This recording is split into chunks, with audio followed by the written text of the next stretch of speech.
was sitting here talking to myself, thinking I had gone live. Okay. To sum up what I said, I got an error that was like, OBS is entering the testing stage. This may take 10 to... Oh, wait. Is it now live? Is it... Oh my god. I'm just gonna wait until you guys can say you can see me. Hi! Okay! Twice in a row! God, I wish I was recording. Twice in a row. I thought I was live, and I was not. So, to summarize, the first time I thought I went live, OBS gave me an error, and I went to screen cap it, and then the error disappeared. And it showed what I thought was YouTube saying I was live. And I had to hit the go live button to make myself actually live. So I started talking to myself, introducing, or not introducing, I was like, oh, I just got an error. It said OBS is entering the testing stage, blah, blah, blah, blah, blah. Then, I realized I'm not actually live on YouTube. So I hit the button again. I hit the button again.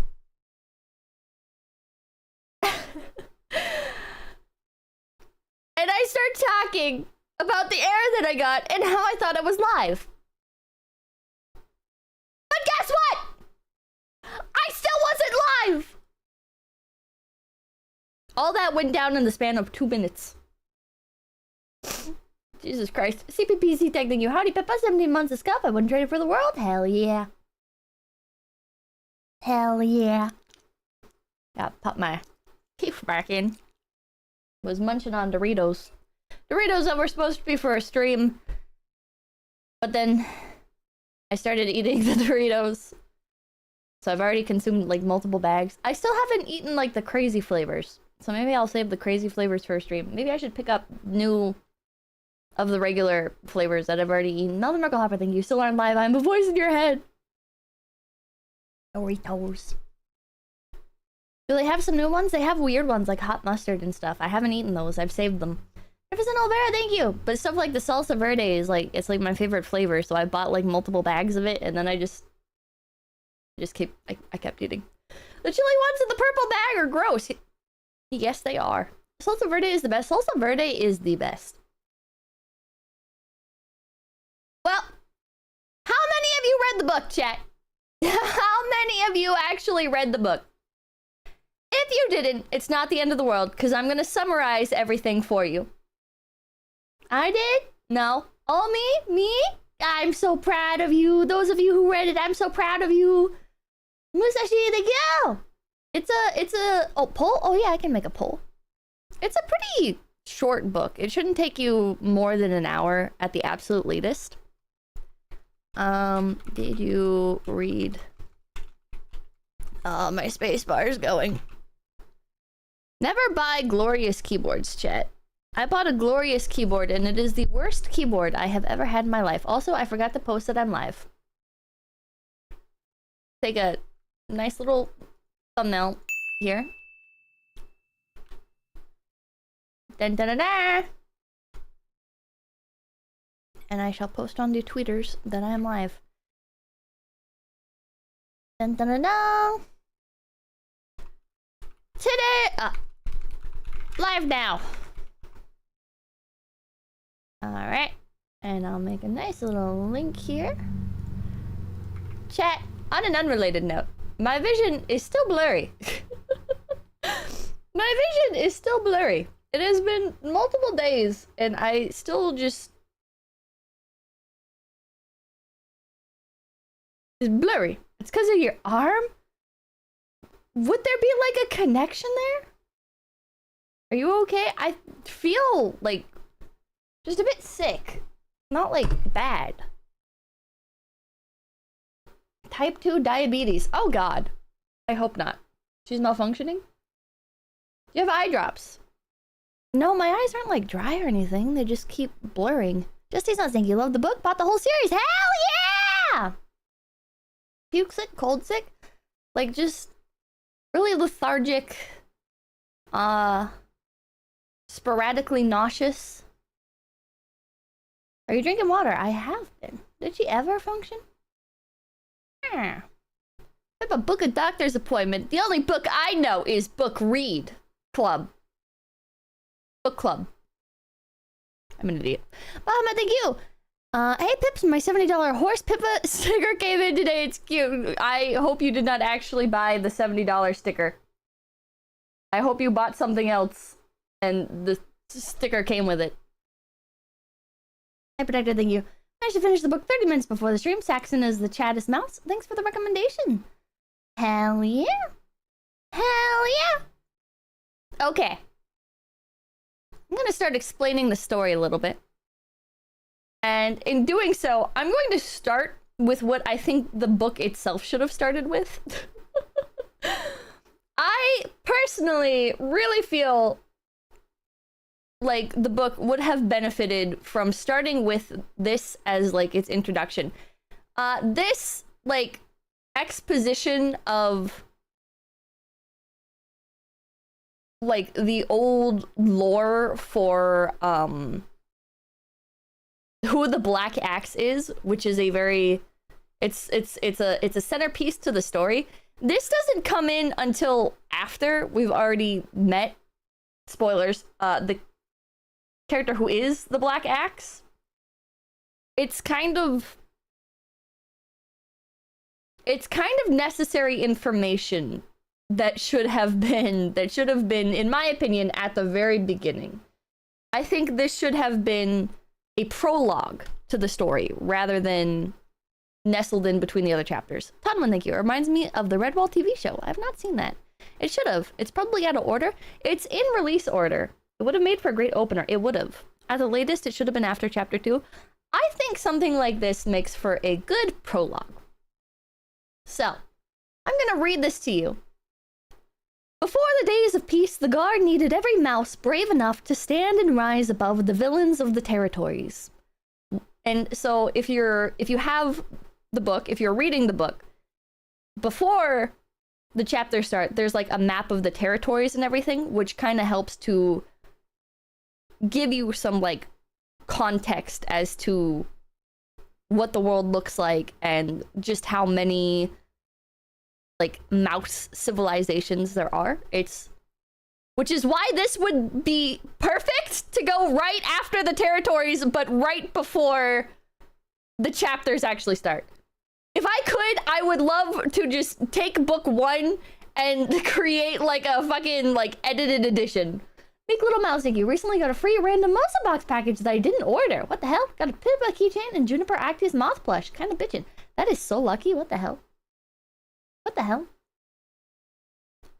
Ah. Why can't I get random VTuber merch boxes? Okay, anyways. One mouse alone bore the brunt of the task. An axe of black severed the necks of the 5 serpents who surrounded all that is. Thus begins his tale. Right? So like you could start with this as your first page. That would be a pretty good first page. That'd be a pretty good first introduction. Maybe rework the first sentence a little bit just to be a little bit more eye-catching, I guess. But even as it is now, it's just like in a very like iconic storybook format, you know? Dem Blizz, thank you. If I were you, I would check blood sugar or go in. Dogblade, thank you. I would say your symptoms sound like dehydration. Should try Hydrolyte. Also, piss color is a good indication of hydration level. Clear, good hydration. My piss is fine. Joshua, thank you. Thanks for introducing me to the series, Pippa. I had a blast reading it. Hell yeah. I did order some Pocari Sweat because that's like the only energy drink I actually enjoy the taste of. So I'm gonna start drinking some more Pocari Sweat. I got it on like a subscription and stuff. I think I'm willing to bet. Sorry for like the sidetrack tangent. I'm willing to bet, like because I've been like exercising more, that like my body is just like not able to like keep up with it, I guess. And I am probably missing like the electrolytes or something. I don't know. Ezekiel the Freakiel, thank you. My favorite part was when Sheena wore a war vet. Jesus Christ. You ordered sweat. Picari sweat. Picari sweat is an energy drink. It's Japanese Gatorade. it's just Japanese Gatorade.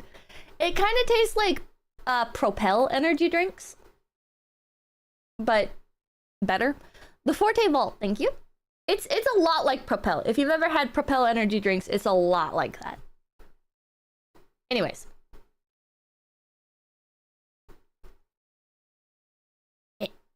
Here we go. The axe itself was forged into being by the blacksmith Farrier. Or Farrer, sorry. His family had been slain by predators whilst weaponless. Hotter coals have never been bellowed, and every strike of his hammer into the ore was a strike unto his enemies. Thus the black axe was forged. See, this is another great page, all right? It gives you some insight into what the world is like. This is like, chat, this would be such a good introduction to the story!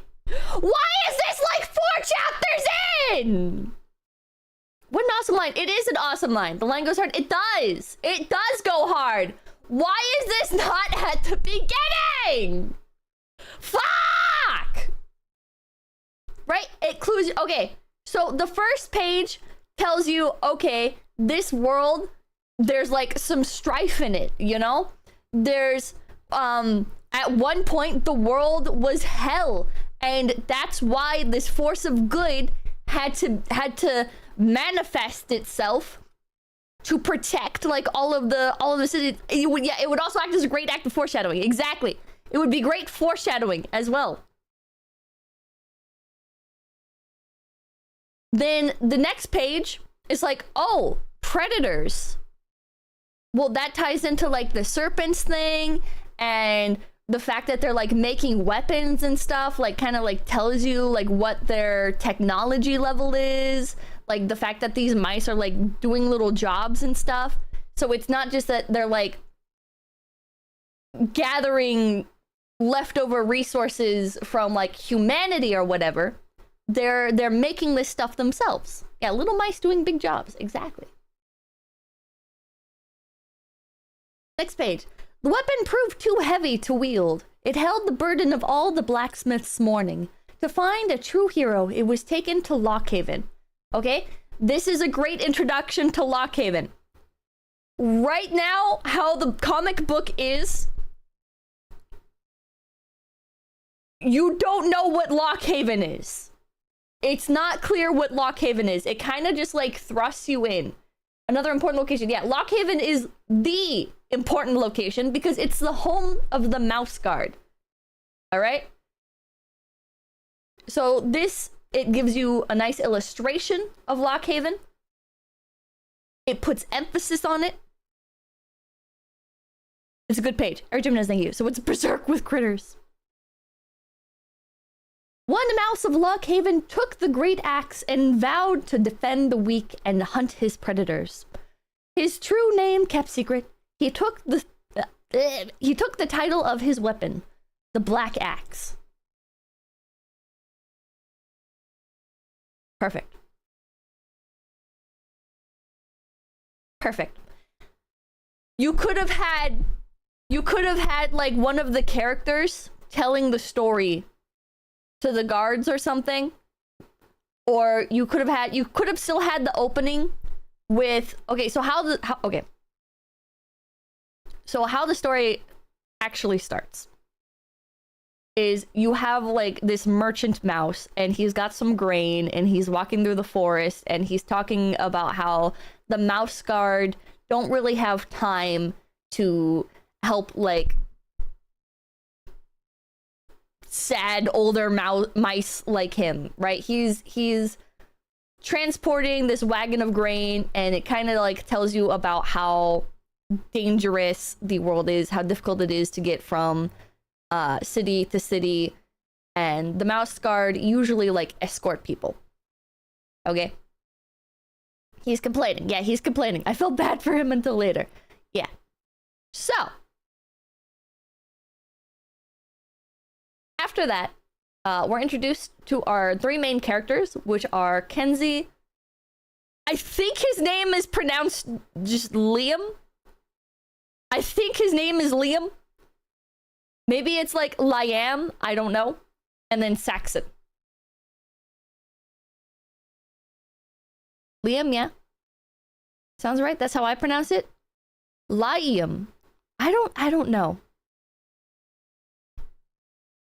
Liam isn't a hard name to pronounce. Liam is not a hard name to pronounce, but it's spelled L-I-E-A-M. So it's kind of... I don't know. I was watching Peterson comment on it. Did he comment on the names of the characters? Anyways, let's get rid of these. You're saying it right. Okay. Liam Neeson. It's spelled oddly. It is. I also don't know how to pronounce the other character's name. The Black Axe. There's a video. Wait, there's a video? There's a video of him talking about it?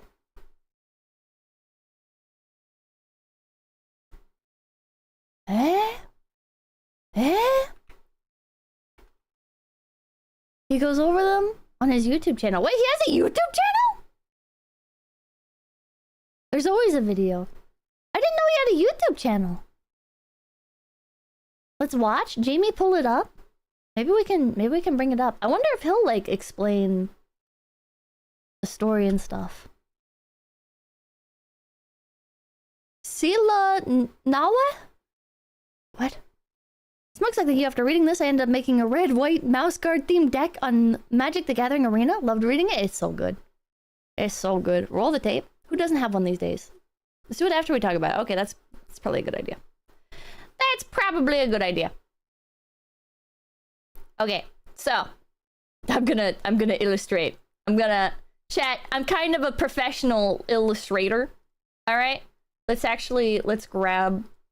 This was my great idea for like how I can make book club more interesting. Instead of me just like sitting here being like, and then this happened, and then this happened, and like pulling up a bunch of images, which I did grab a bunch of images.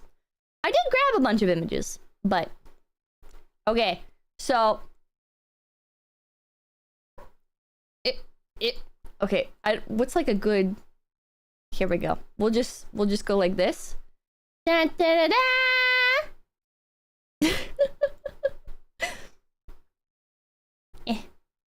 And then it's red for the cape, right? Dun, dun, dun, dun, dun. And then is it working? Can you guys see? Yeah, okay. Oh yeah, I know. This is kind of insane quality here. And then I think purple. Okay, and then he's more of like an orange. This one is called Orange Fur throughout the book. They've got like little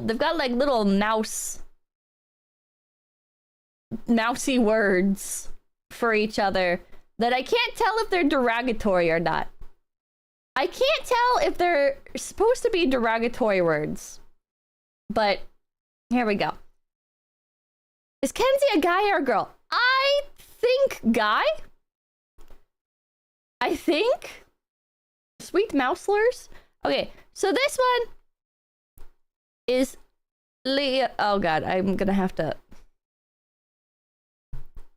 type Liam. Dun, dun, dun, dun. Oh wait, how do I shrink the text down? Why is it so big? Why is the font so big? Oh, wait. Okay. I don't know if you guys can see the. Oh, Liam. Sorry, Liam. Here we go. There we go. Okay, we have Liam. Liam. You're missing an A. I got it. We're all good, chat. We're all good, chat. Probably. Okay. And then this one is Kenzie. And then this one, is it 1x or 2s? I think it's 2 X's? Saxon. Is it just 1? Fake fan. 1 X? Okay, my bad. Okay, Saxon. Dun, dun, dun, dun. These little guys. Yeah, I fancy myself a little bit of an artist. So, our trio, our heroic trio. Okay, so our heroic trio here, we're introduced to them after something mysterious happens to our merchant. He like closes his eyes and he's like, oh, I'm gonna take a nice little rest. And then he like opens his eyes and we see like a shadow lingering over him and he's like, whoo! But it's not an owl. So then it cuts to these guys, all right? And we learn a little bit about them, a tiny bit. I think at this point it's introduced that Liam he's kind of like he's like the newest member. He's like he's a little tiny guy. He, you know, he's a little bit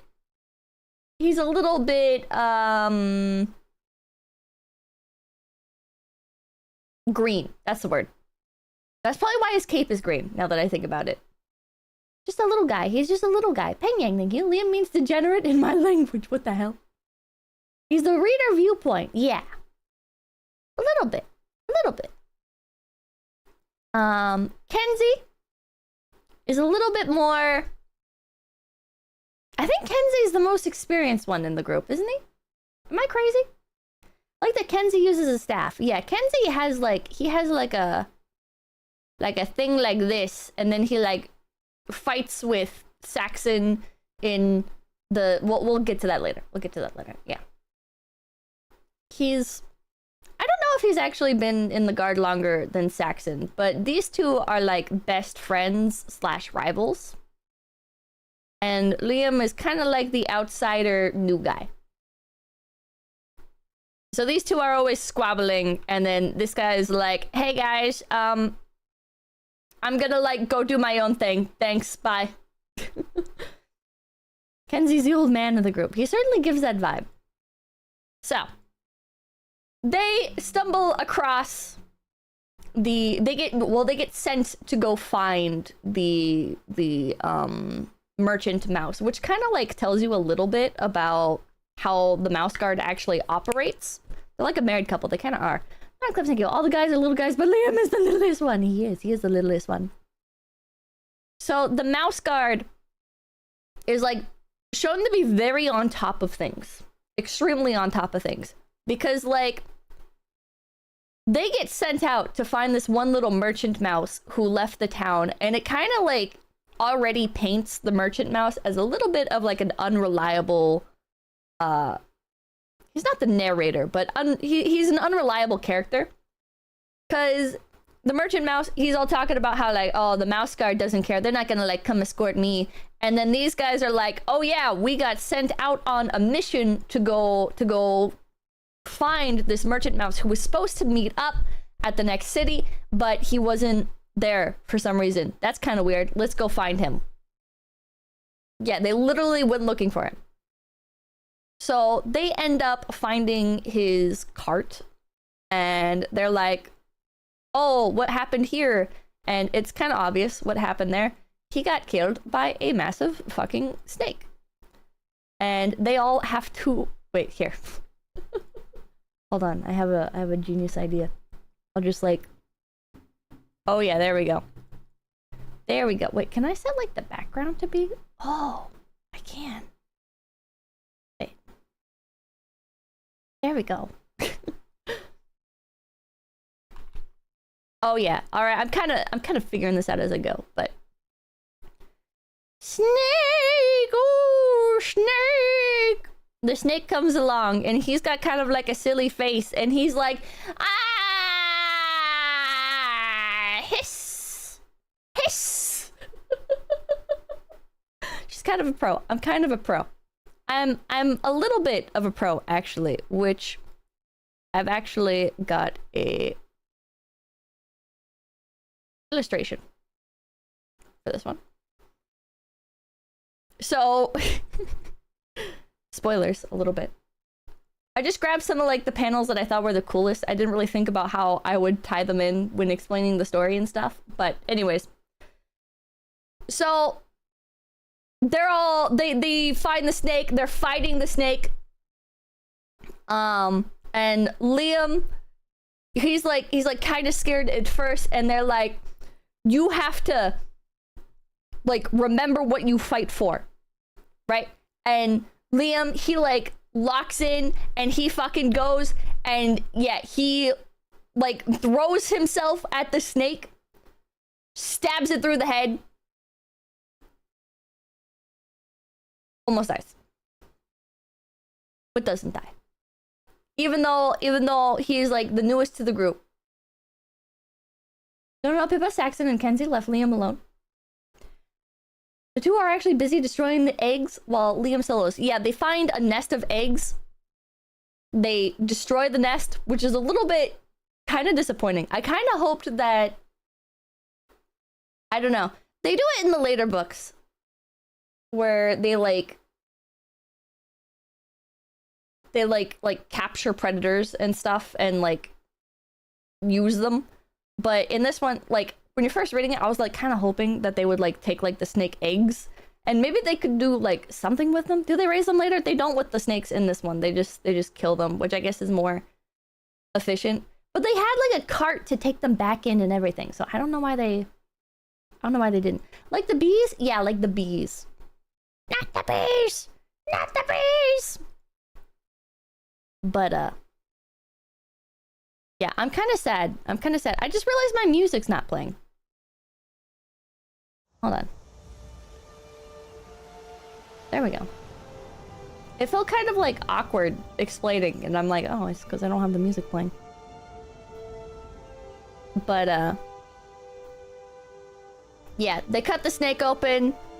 Liam has like a cute little expression where he's like traumatized slightly by everything that happened. Are my things out of order? I think.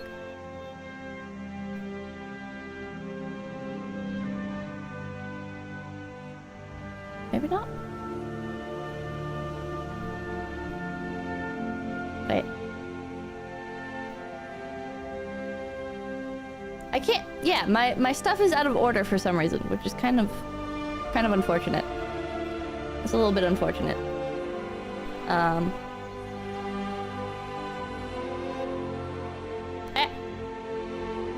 Here's the art that I used for the thumbnail. Of Liam about to take on the snake. A little bit derpy. The snake's a little bit derpy. The art can be a little strange sometimes, but it's always delightful. It's always delightful, especially like the character expressions. But yeah, so they cut open the snake, and then I think it was Kenzie is like, by the way, guys, he was a traitor anyways, and I didn't tell you guys because fucking Saxon would have just like slaughtered him anyways. And Saxon's like, yeah. So we find out that the merchant mouse, he's a traitor. This is the big beginning of the plot. We realize traitor, but like a traitor, like how? How can you like betray the mouse guard? What is Lockhaven? You know? Because we don't really know what Lockhaven is, because again, they should have put the other thing at the beginning. They should have put the little storybook explanation at the beginning as like, traitor of what? Traitor to the throne? Is there a king mouse? Kind of, not really. Where are they cute? Do you get to the Cloud District very often, Pippa? It's all mystery and confusing. It is. It is. We get no understanding. Yeah, which is, again, could resolve that very easily. All I'm saying is, I think David Peterson should release a second revised edition of the first volume. And I think he should put, I think he should put that little storybook at the beginning. Anyways, one slight change. One slight change is all I'm asking! Write him an email. the most annoying email in the world. Hey, Mr. Accomplished comic book author. I know you're kind of like probably riding the high of like your Magic the Gathering collaboration, but can you release another edition of your comic book that has the storybook part at the beginning instead of in the latter half? Because it's my personal opinion. Me, somebody who has published 0 books, who cannot draw for shit, has accomplished pretty much nothing in life. Can you? It's my opinion. I think you should put the storybook part at the beginning. Also, yeah, add a pink rabbit. It's meant to make you wonder. I guess so. I guess so. I don't know. I feel like it'd be a little bit better. Anyways, okay, anyways. I'm like focusing on that one point so hard. So we learned about something called Lockhaven, and at this point you don't really know what Lockhaven is. The next chapter, we get introduced to another character. My computer is being very, very slow today. So please forgive me. You are correct. I'm kind of always correct. I'm kind of always correct. Why? I might have broken MS Paint. Oh, fuck. Wait, no, we're good. Okay, so then we get introduced to another character.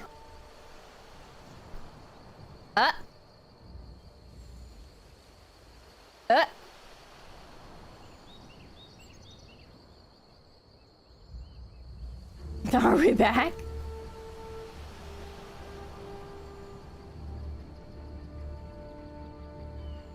Are we back?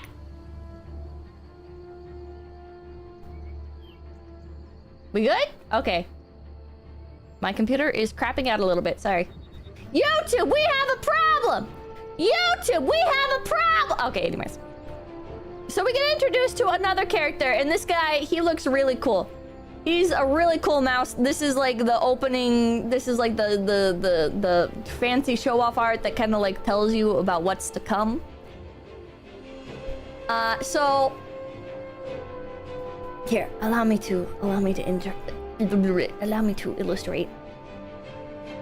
We get introduced to 2 more characters, which feels a little bit like a little bit much to me. Nope. It felt like a little bit much to introduce like so many characters when you don't really fully know what's going on. And there's one character that should get introduced but doesn't get introduced. Because, okay, well, I should explain. Okay. So the mouse here on the left, this is the guy that was fighting the crab in that other art, and that's like our first introduction to him. And basically, he's this guy that lives on the shoreline, which we later learn is like a super, like, out of the way outskirts type of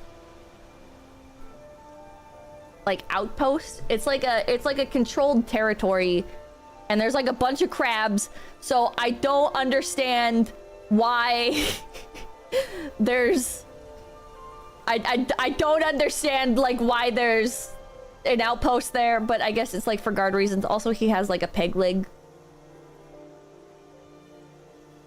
This mouse, this is Sadie. She does not have a peg leg. She's just, I think she also has a red cape.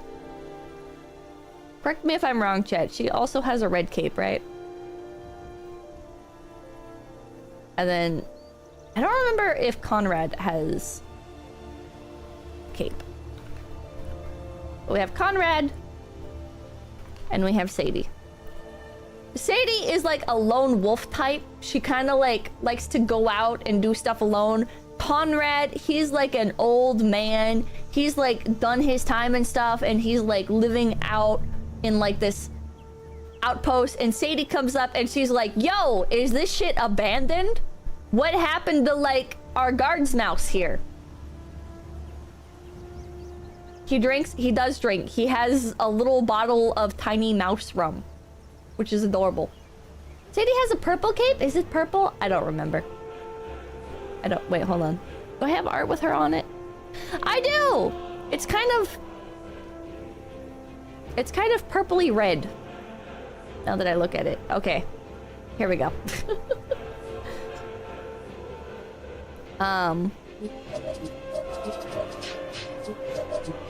Oh god, I forgot to... I'm gonna turn that down. I forgot I left that on. That was like an Easter egg for the train stream, and then I forgot to turn it down. Hot Tower, thank you for the $100 reduce. Hot Tower, thank you for the $100 reduce. Thank you, thank you, thank you. Okay, anyways. I know, the music, it reminds me of a game called Skyrim. Oh, he has like a brown, like, jacket. It's not really like a traditional cape. Anyways, so this is Conrad. He's really cool. Conrad's really cool. He's got this little peg leg here, and he uses a hook because he's a badass. He's one of the few characters that doesn't use, like, some sort of, like, traditional weapon, I guess. Because, like, a staff is a pretty normal weapon.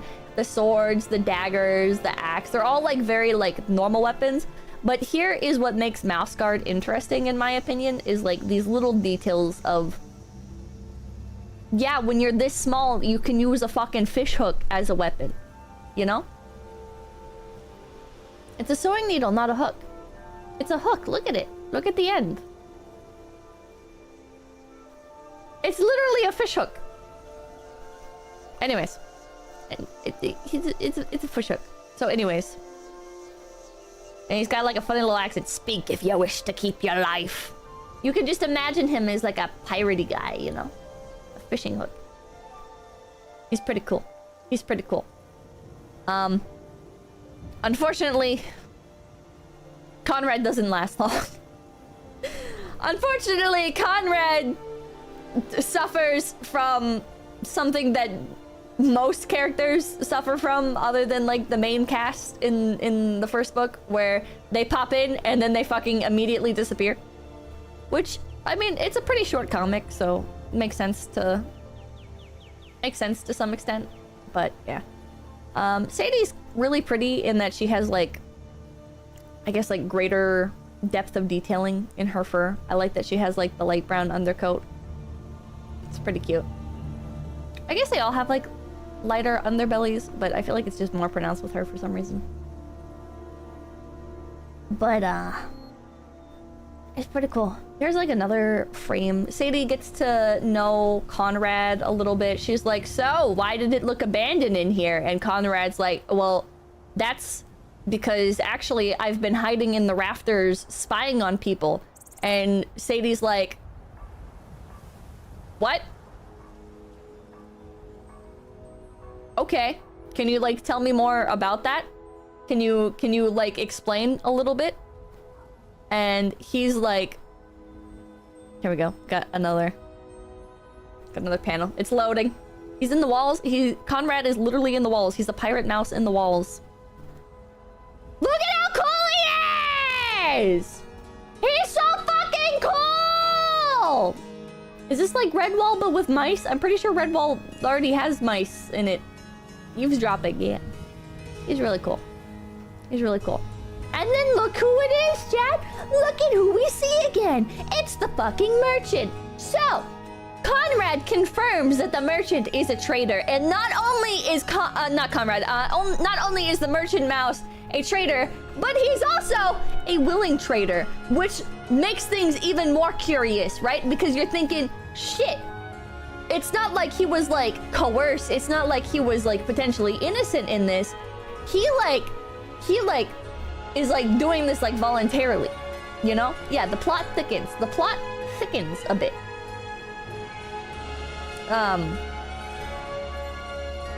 Here you can see his rum bottle. He's got a little bottle of rum. Yo ho in a bottle of rum. He knew everything. He was like an infiltrator. He was a normal mouse living his life, which is something that comes back in the last part of the book as well. He's just a normal guy that was like... Music's a tad loud. He's just a normal guy that is living his life and is like displeased with the way things are going. He does not believe that the Mouse Guard is... I don't want to say he doesn't believe that they're not competent, but rather that their efforts are misplaced, perhaps. I don't know. Maybe not even that. He's got a grudge against the Mouse Guard. He's got a bad opinion of them. Anyways, so those two like hang out for the night, and they're like, okay, in the morning we're gonna go and report everything that we know about the traitor. But before they can do that, salute to the hero, because crabs overtake the outpost, which begs the question, how did the crabs never overtake the outpost to begin with? Right? If you're on a shoreline and there's a bunch of crabs, how come they never like overtook it to begin with? These are out of order. I'm trying my best, but all my images are out of order. I'm sorry, chat. Conrad heroically sacrifices his life as crabs attack the outpost so that Sadie can run and go tell Lockhaven, this mysterious city that we don't really know that much about yet, that there is a traitor that is like something's going on. They don't know to the full extent what yet, but they know that something's going on. For some reason, this merchant had a map. He was taking it, and there's like shit going on. Sideways, thank you. I actually missed the crab rave music. Snitch is a snitch. I think yeah. That pretty much sums up chapter 2. That sums up chapter 2. Yeah. Okay, next chapter. Chapter 3. Actually, before I go on to chapter 3, I want to talk about the fight scene was pretty cool in this.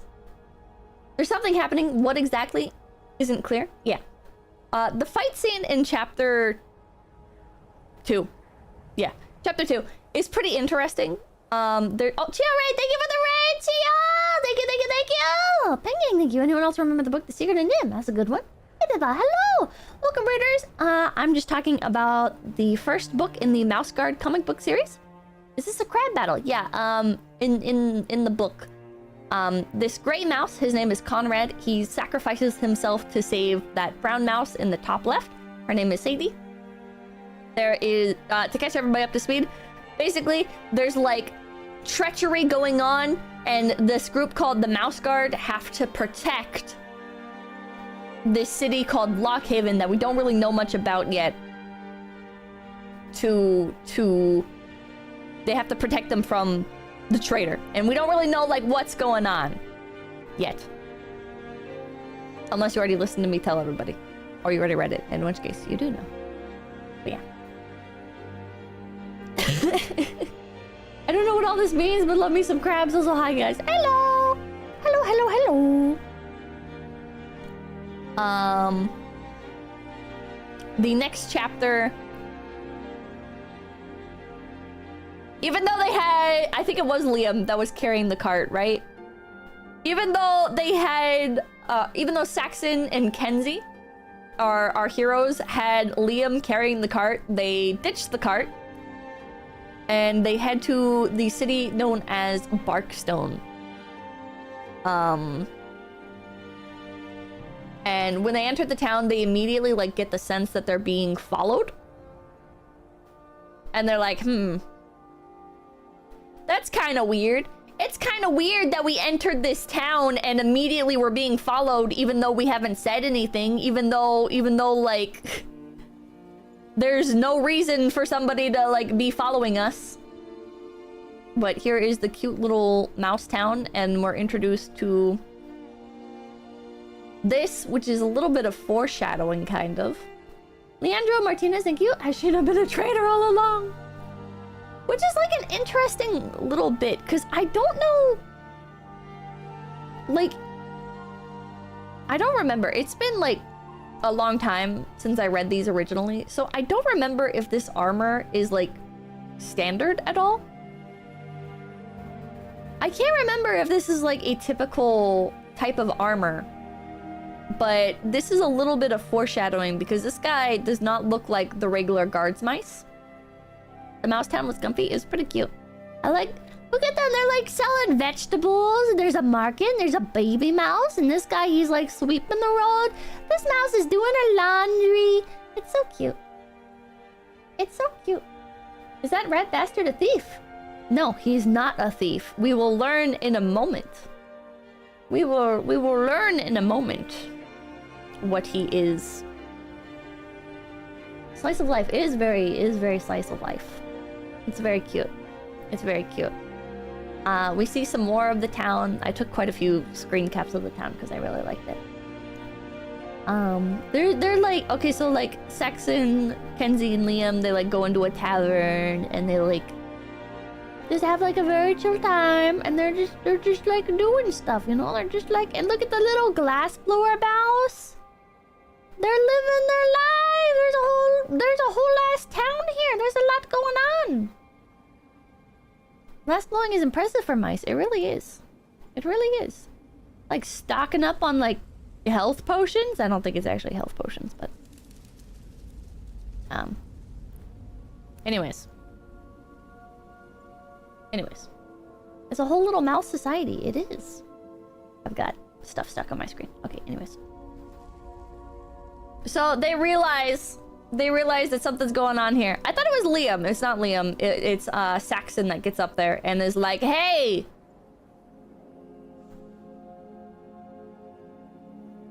Something is we're gonna fight each other in order to distract. I don't really know why.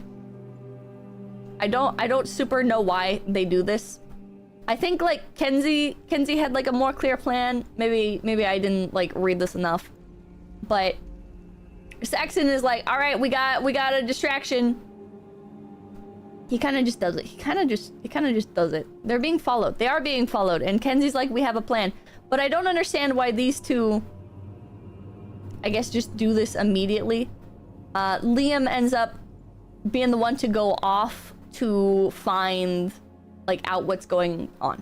Saxon's hot-headed, yeah. Just an example of Saxon being hot-headed, I guess.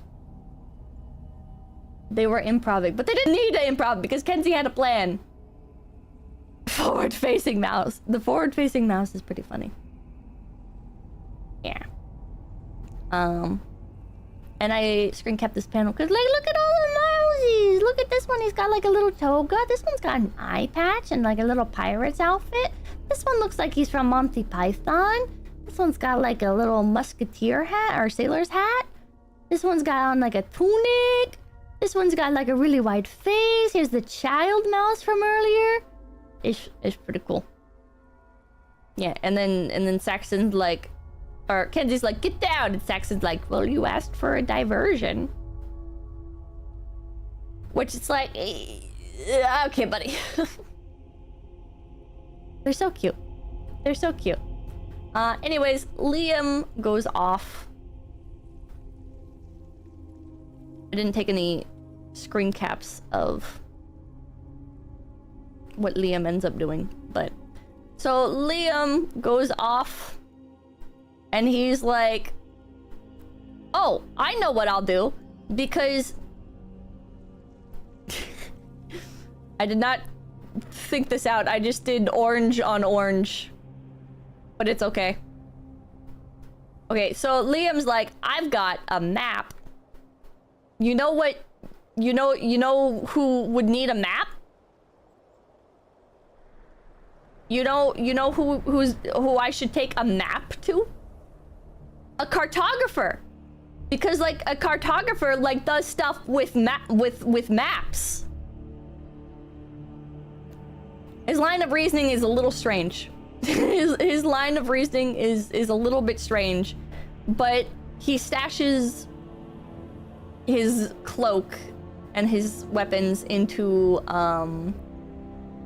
the like a barrel outside the cartographer workshop, and he goes in and he's like, so do you have the map yet? And the cartographer is like, oh, you must be the new recruit. We don't have the map yet. Why don't you go join the rest of the militia? And he's like, militia? Yeah. Yeah, I'm here to join the militia. Yeah. So he goes into the attic and joins up with this group of mice called the Axe, who are all wearing the armor that this guy... We wait for it to load. Crack the case. Oh. Oh. There we go. There we go. Yep. So you guys remember this armor from earlier? This was actually foreshadowing, because this is not normal armor. This is the armor belonging to a militia called the Axe. And so Liam's stuff gets carried off, lost. He is without a weapon. He's without his form of identification, basically. And he is now hiding as this group. Meanwhile, the others are off doing their little fight in the town square. We'll illustrate that. Oops. I keep forgetting whose cloak is what color. Okay. So you have... Oh, you know what? This kind of works well. Okay. Saxon's is red. Mackenzie's is purple. So Kenzie and Saxon are fighting in the center of town, and they're like, this is for your entertainment. Are you not entertained? Are you... They're like, and they're like fighting and stuff. They've got... Saxon's got like little swords, and Kenzie's got like his staff, you know? He's like this, because he's cool and kind of wizardy.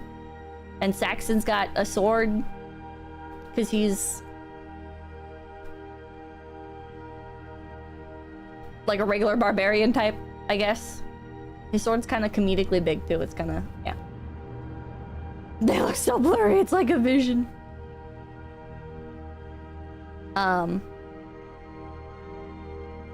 What happens next? Oh yeah, then the military group comes along. Like one of the guards mice. Not a member of the mouse guard, but rather a member of the Axe. Dun dun dun. Dun dun dun. Dun dun dun. And he's like, hey, what the fuck are you guys doing? And these guys are like, oh, you know, we're members of the Mouse Guard, and we're like, you know, here to do stuff. Don't worry about it. And this guy uses, what's the term? Like shadow clone jutsu, and actually there is a bunch of them.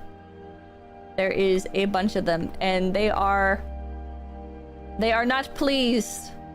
And they kind of just like outright say, fuck the Mouse Guard, you guys suck. And they capture Kenzie and Saxon, and they take them off, and for some reason they don't kill them.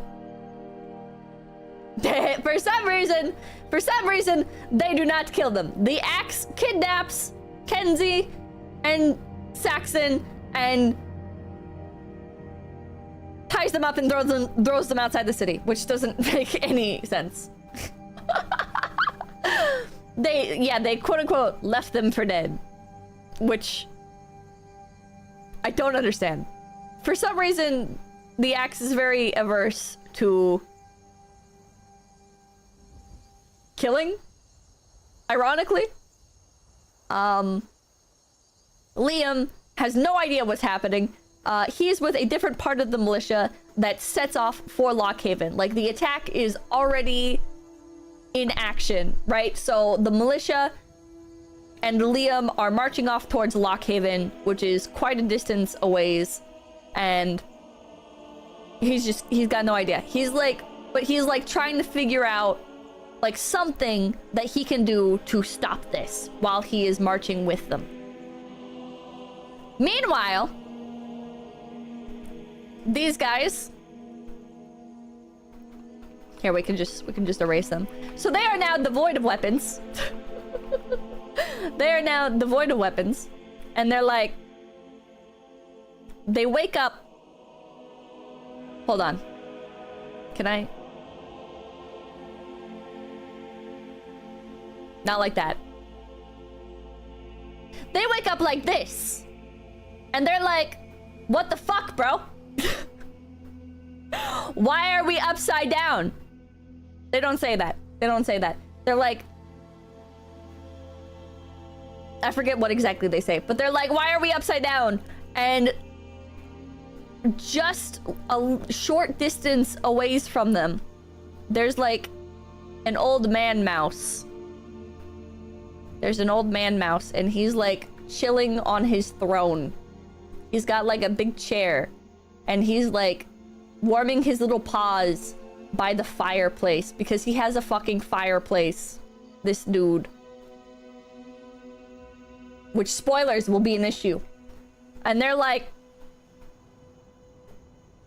bro, let us down. And this guy's like, ah, so you're finally awake.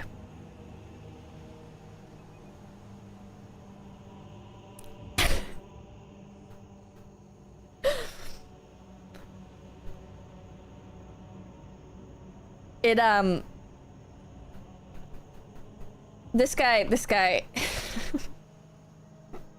guy confuses me a lot.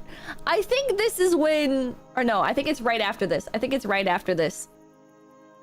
But he's got like, yeah, he's got like the hot fire poker and stuff that he's holding. I'll just like drag his image on screen. I wish I had like grabbed more images, but it's this guy. These guys, 𝐂𝐚𝐬 and Saxon, they're like, buddy, we're trying to stop a traitor from fucking destroying the mouse guard. And this guy is like, yeah? Why should I believe you? And they're like, why would we lie? And he's like, fair point.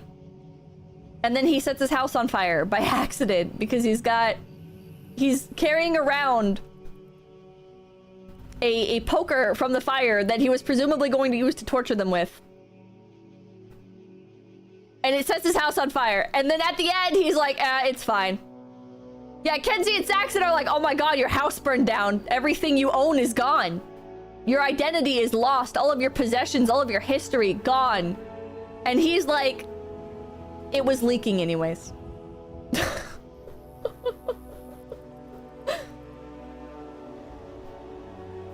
Okay. Okay. Yeah, all he cares about is his axe. Yeah, he was fighting Saxon. Why? What is with this dude? So you're reading this and you're like, so this guy is like an old man, and he's like the hero of legends, pretty much, because he's got to be like, there's like this militia called the Axe, and he's talking about how his axe was stolen. And it takes 𝐂𝐚𝐬 and Saxon a little while to realize, wait a minute. Wait, this guy is the Black Axe. what?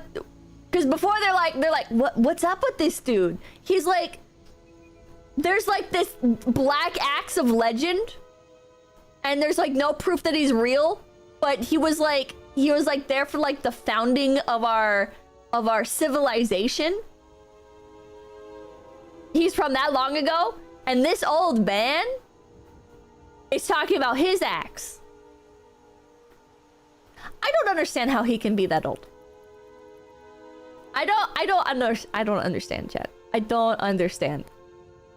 I really don't understand. He's Yoda, allegedly. We still don't know the story about that too. They haven't revealed those pages? Yeah. Magic? The axe kept him alive? Yeah, mice are very well known to live very long lives. I know. Mice. Creatures that famously live just a couple of years. They have, yeah. I don't get it. I don't get it. Yeah, thousands of years ago. Yeah, because presumably the timeline for their civilization starts at 0 AD, right? So it has been over 1,000 years.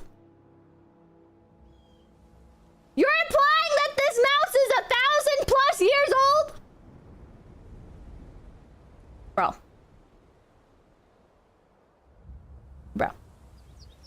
No, that's just when Jesus Mouse died. Okay.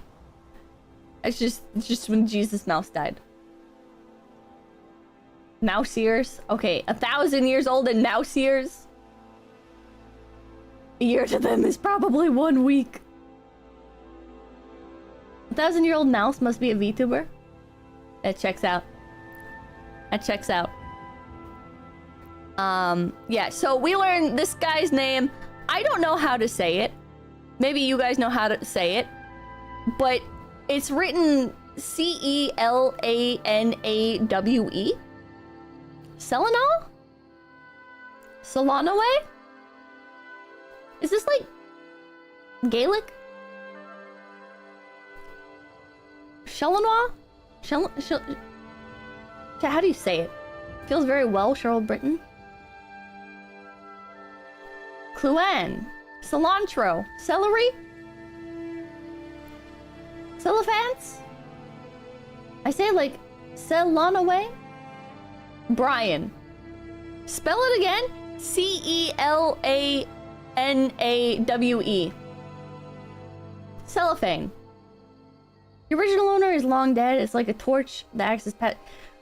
Spoilers! Probably. I don't remember. It's been so long. It's been so long. Anyways.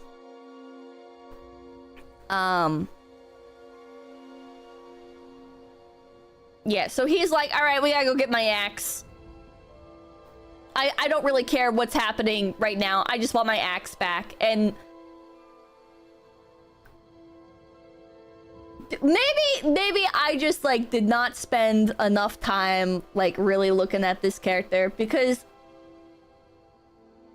like as much as I enjoy like the old veteran type character that's like seen it all, like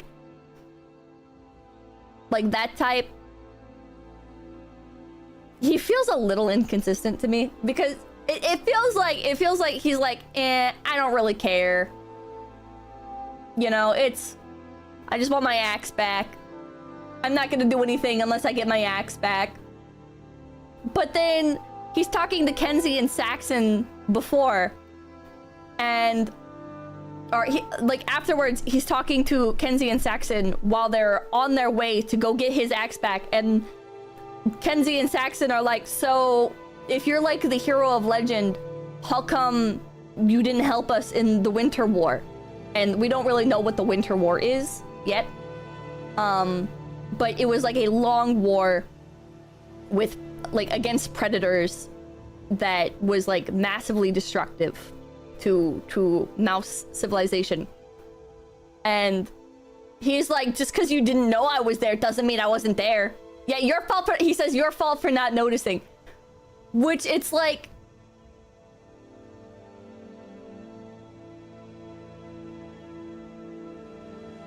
how do you not?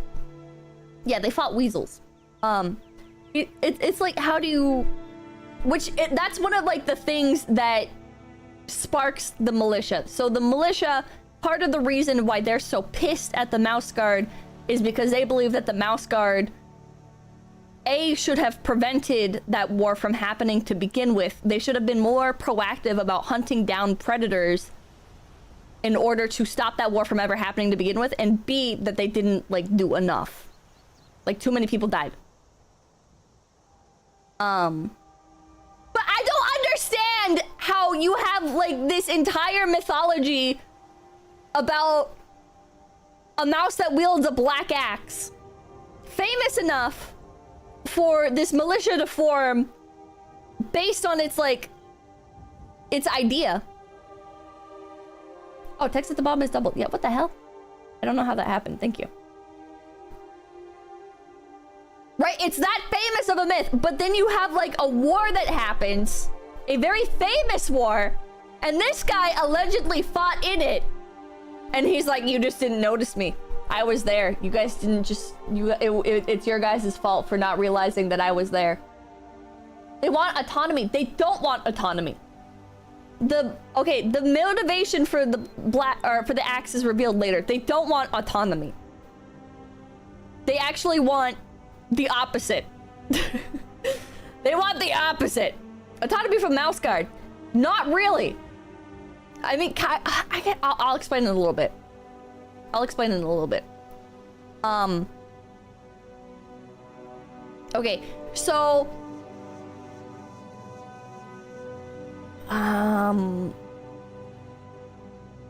is this... Yeah, okay, so 𝐂𝐚𝐬's house burns down. And then it cuts back to... it cuts back to Liam, and he is with the axe. And this is one of the also not great bits of the story, where Liam's like, wait a minute, this guy sounds familiar. This guy who leads the axe and is like rousing them to fight for him sounds familiar. Who could it be? And at this point in the story, you haven't been introduced to that many characters. So you're like, yeah, who could it be then? If it's like a character, like when you read that, you assume that it's somebody that the audience would also be familiar with. And you're like, oh, maybe Conrad was like the betrayer all along and he was just like lying. And maybe he didn't actually sacrifice himself. I don't know. Nobody else is really alive. I mean, there's one character mentioned at the beginning named Gwendolyn, who sends everybody out to go do the fighting. But we haven't met that character, but maybe it could be Gwendolyn. Maybe it could be the leader of the Mouse Guard. That'd be like a crazy twist. No! It is not a character we have met before.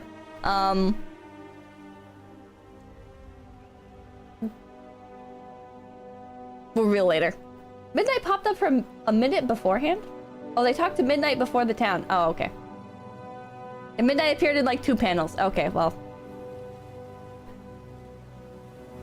Not really like a noticeable character. But yeah, they go before they go to Barkstone, they do talk to Midnight.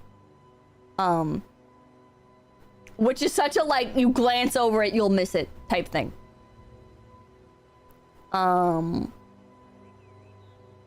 But yeah, Liam's like, huh, I wonder who that is.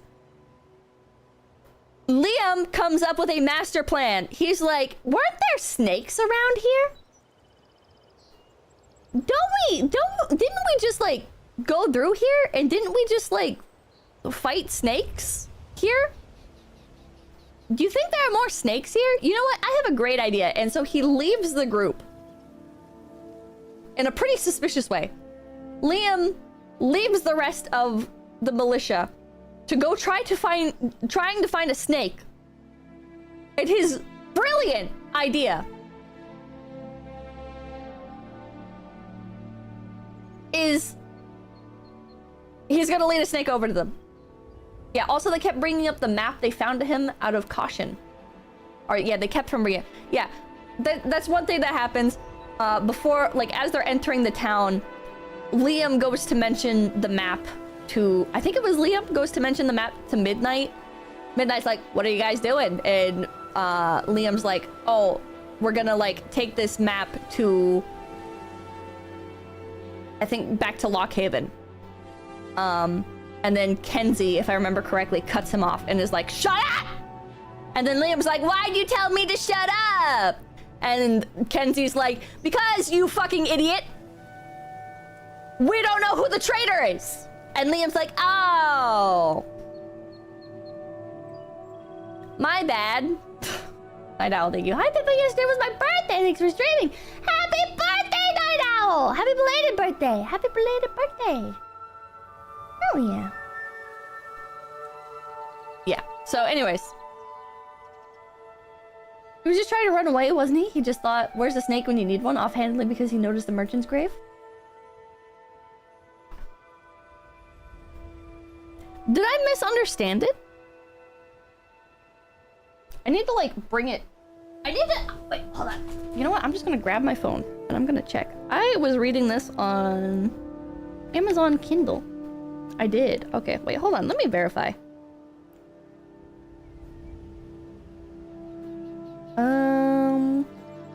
I wish I could just, like, show it on stream. But for obvious reasons, I cannot do that. I guess I could reach out and ask permission. I am scrolling all the way back. Because I could have swore he was like, I'm gonna... I thought that was his whole reason for going off the path. Was to try and stop them.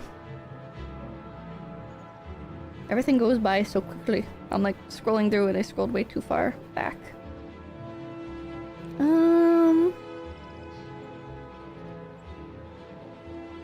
Let's see here. Oh, the merchant's grave. This may be a good chance as any. Where's a snake when you need one?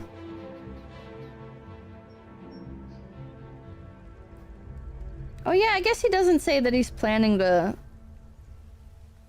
stop them. I interpreted it as him going to look for a snake to fight them with. I didn't realize he was just running away. Because basically how it starts is the militia's moving. They say we keep moving. We need to meet up with the rest of the Axe army before dawn. I would not want to be the mouse who keeps the commander waiting. We only found 2 of those guards mice. The third must have gotten wise and scampered off. No matter how much he could do to stop... not much he could do to stop them.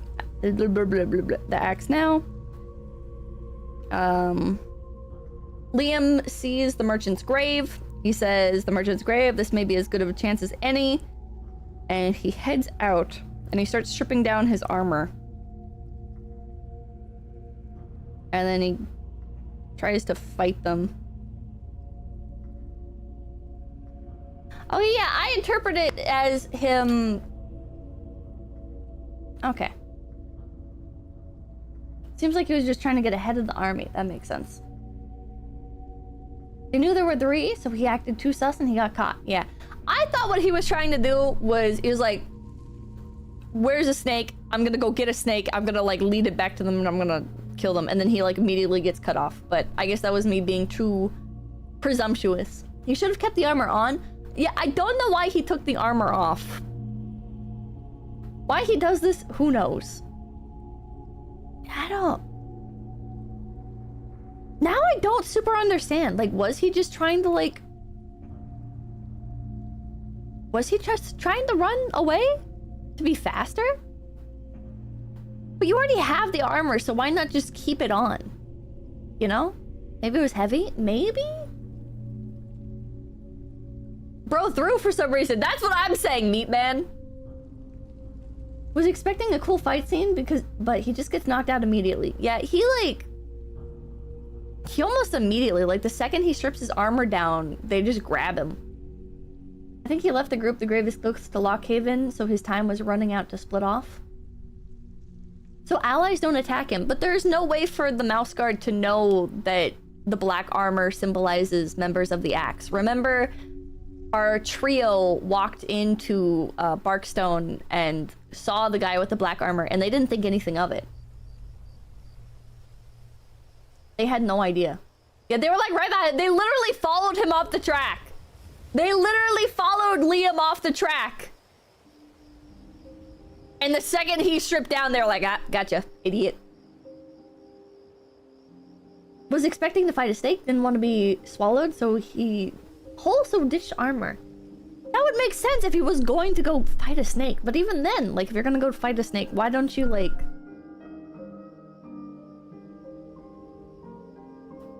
I don't know, why didn't the author make it clear that's what he was gonna do? I don't know. Anyways, Liam acts and fucks up because he's a newbie and doesn't really know what to do. I guess that's like the best way to sum it up.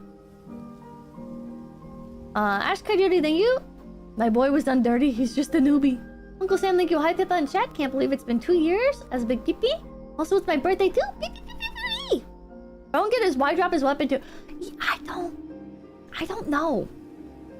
I don't know. I don't know why he did what he did. It doesn't really... He's just... I guess it is just like... Because he's like a rookie. It has to be.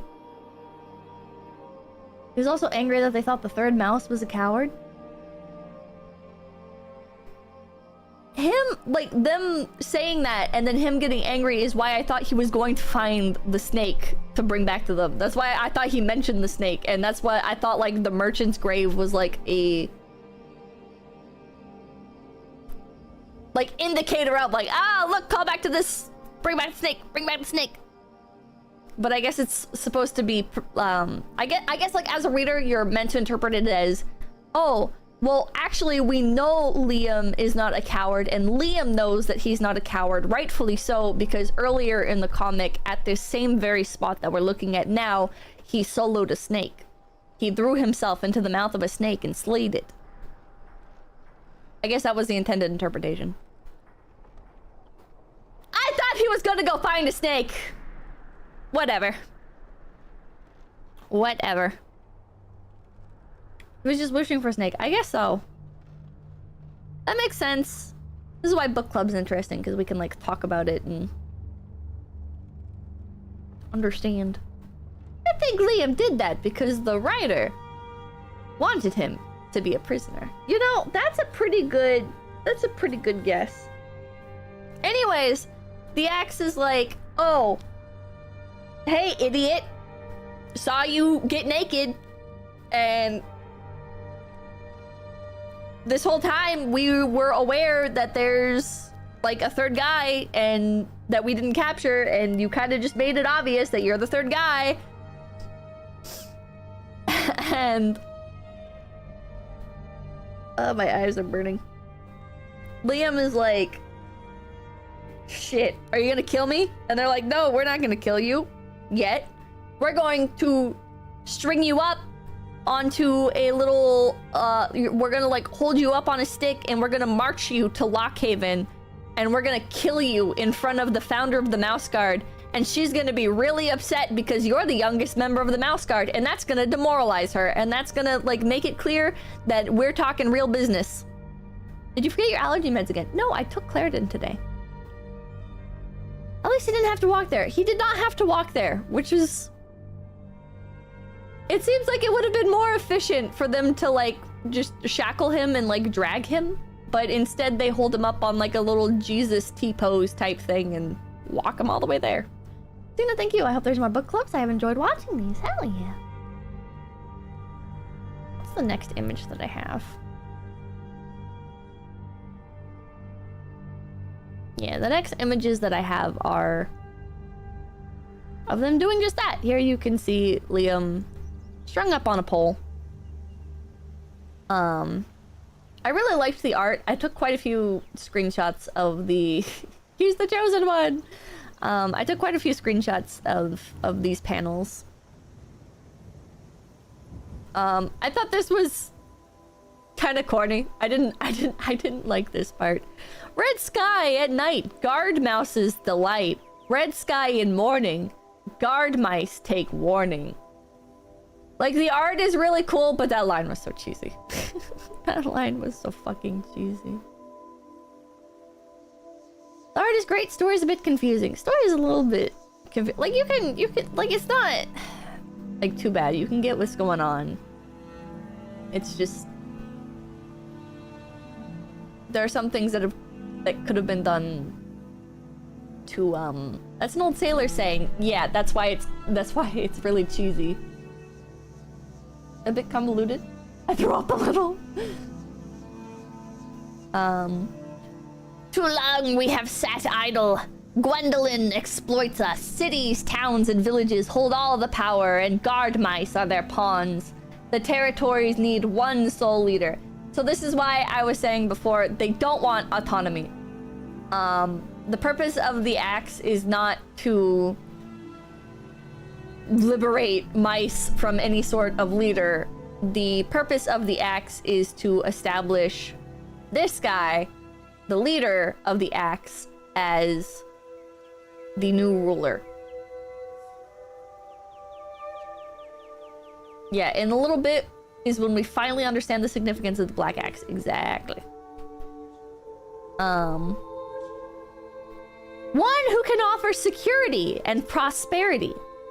One who is not afraid to hunt down our predators. So this ties into the Winter War.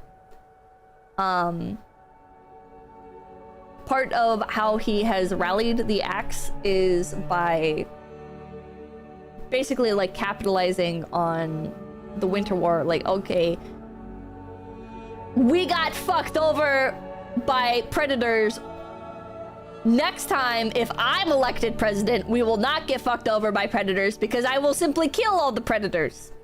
We will simply kill all of the predators. And then we will never have another war again. Tabernacle, thank you. Hey, Pippa, long-time lurker, but subscribed for my birthday a few days ago. Always watch your streams. Happy belated birthday, Nevin! Happy birthday! Happy birthday! They probably should be proactively hunting predators, though. That's not a great idea, in my opinion, because it's revealed later on in the epilogue section that, like, there's this one line where it's like, beds are more often cold than used or whatever. It was a nice line and I already forget how it went, but they don't have enough people to send out like that, right?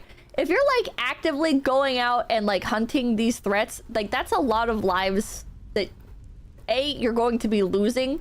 Yeah, they're spread thin. And B, resources that you're going to end up losing. They already are not sure if they can make it through the winter, even before they start using their resources to, like, hunt down, or not hunt down, but to quell this militia. They fight against this militia and they're like, ah, fuck, I don't know if we're gonna make it through the winter if we do this. So I guess it's not that they didn't know if they'd have enough to make it through the winter beforehand, but, like, resources are thin. They don't have enough. Supplies are premium, thank you. They don't have enough to prosper with. They have enough to get by. And so sending out your troops to go hunt down predators doesn't really, like, it's, you're just gonna end up with a really weak, really weak, I keep wanting to call it empire, but it's not an empire. There's no emperor. You're gonna end up with, like, a weak society. If they hunt down predators, they can eat them too. I don't think they eat meat. I could be correct. I could be wrong. But I don't think they eat meat in this. Like, mice will eat meat. But I think in this they just eat, like, I think they eat fish, and I think they eat just, like, grain and stuff. Yeah, they didn't eat the snake. How would they even fight a hawk? They fight stuff like that in the later books. Mice can eat meat, but I don't know about these. I think they only eat seed and grain, yeah.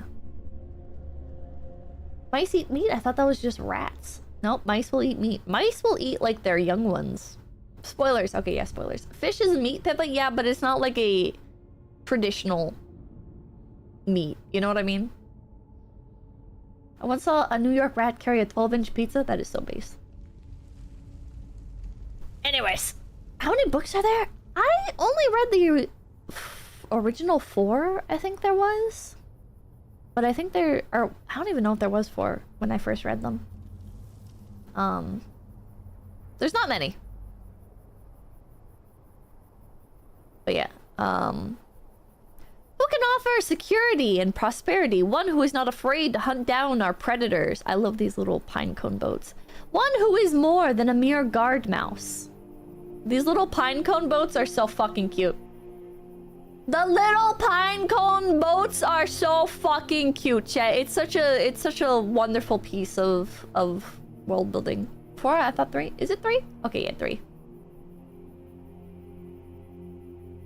I will command every creature with this axe. Wolves will never threaten us. We will never have another war with weasels. Serpents will become extinct. The symbol of our past will forge our future. Very cool line. Does not have enough impact because we do not understand the significance of this axe.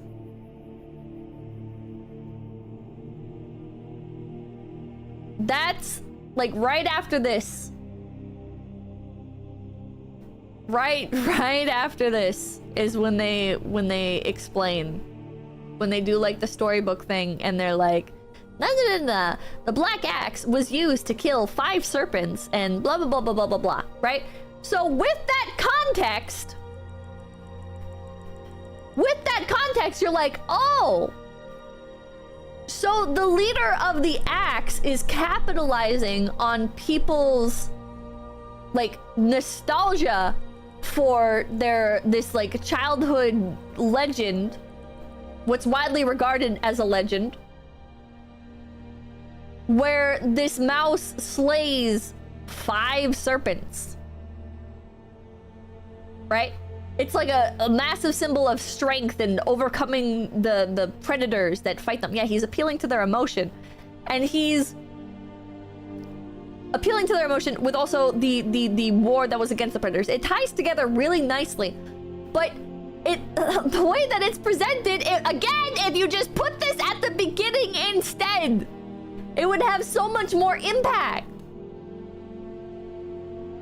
It would have so much more impact because we'd understand why the black axe is so important to these mice. We'd understand what this symbol is that he's holding up, that he's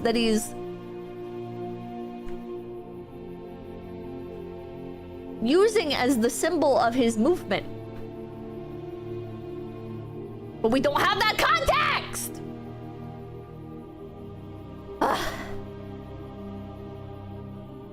Reader might forget if it's in the beginning. It's such a short book. I don't understand how you could forget.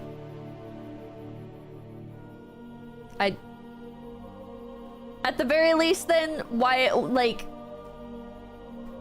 you could have had like, because like Saxon is more of like the brawn of the group, you could have had Selena explain to like Saxon, or Selena could have been like, I want my axe back, and Kenzie would have been like, oh, he wants his axe back, the black axe, and Saxon could have been like, what the fuck is the black axe?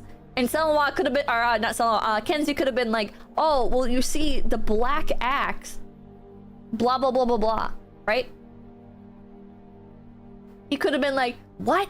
Your parents never told you this story? And Saxon would have been like, no, I'm not a dumbass nerd like you, idiot. And Kenzie would have been like, well, my friend, allow me to tell you the story of the black axe, right? And Selena could have been like, at the end, he could have been like, that be my story, or whatever. Whatever. Something, you know?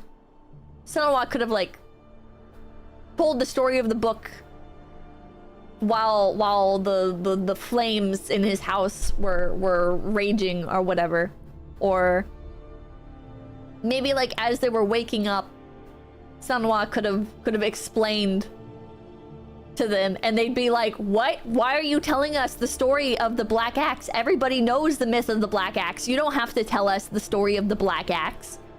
And Senua could have just like kept telling them, you know? And at the end he would be like, I want my axe back.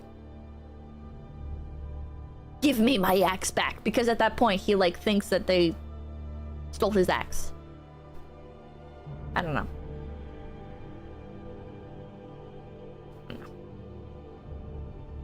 To be fair, Saxon seems like the type of character that only cares about the axe because it's cool. Saxon just wasn't paying attention when he was told before. That would have been a cringe scene, to be fair. Just... It doesn't have to be like that. It doesn't have to be like that. Just something where we can get the story of the axe before we see it. Because if you're good, yeah, some exposition would be appreciated. If you're gonna dump the exposition on us anyways, you could have done it before we had this great moment, because it is a great moment. The entire like monologue of the leader of the axe is very wonderfully done, and the art is fantastic.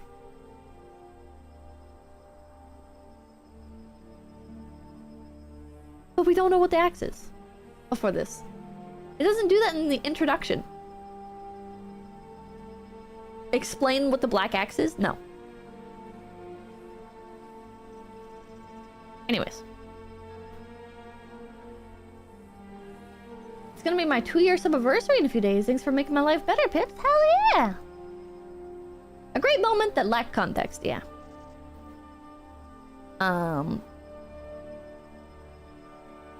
I forget why I screen capped this. I think because I just wanted to show off the armor. Anyways, after that, spoilers. This panel is spoilers. Okay, after that,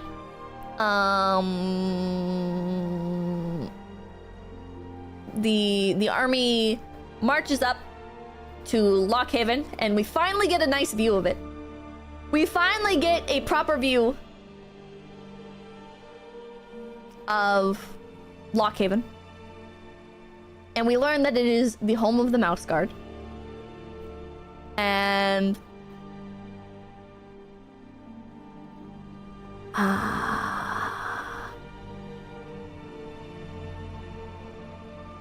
Wait, is that next? Wait. Hold on. I'm looking at my notes, hold on! Okay, never mind. No, that's not what happens next. Okay, so then Saxon, Senua and Kenzie are all walking together, and like Kenzie and Saxon are like, so this guy's like not actually the Black Axe, right?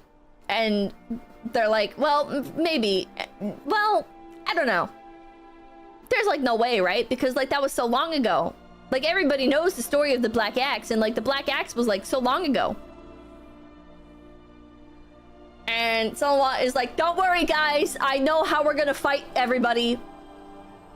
I have swords hidden underneath this tree. And you're like... What do you mean you have swords hidden under the tree? Okay. Take us to the swords. And so Senua... He has like some nice moments where he's teaching the group a little bit. Saxon's like, why do we have to climb up this fucking high road? And Senua's like, well, because you see, when you have the high road, you have the advantage. I have the high road now. Or I forget how that quote goes. Anyways. Yeah, odd they aren't axes. I don't understand why he has swords hidden underneath a tree. It's over, Anakin. I have the high ground. Yeah. he has swords hidden under a tree, and he finds the swords and he pulls them out, and oh no, they're rusty! They're rusty swords! For an emergency, I guess. Yeah, somebody invaded his weapon cache. Keeping various weapon caches around town is just smart planning. I guess so. I guess so. Kenzie and Saxon are like looking at him, and they're like, "There's like no way that this old guy was the Black Axe. There's just like no way." And 𝐂𝐚 is like marching ahead. He's like, he's way more on top of things than them youngins. He actually knows what he's doing. He blah, blah, blah, blah, blah, blah, blah. I don't know why he has swords. He has swords for this exact situation, but he's like a hermit. Dude was a prepper. I guess he's kind of a prepper. He's like he's always prepped for every war. But Kenzie hid the swords. Was it Kenzie? I don't think it was Kenzie. I'm pretty sure it was 𝐂𝐚. Hold on. Let me...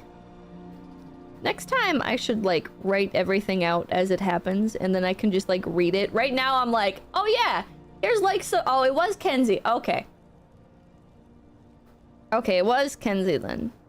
If you guys are all saying.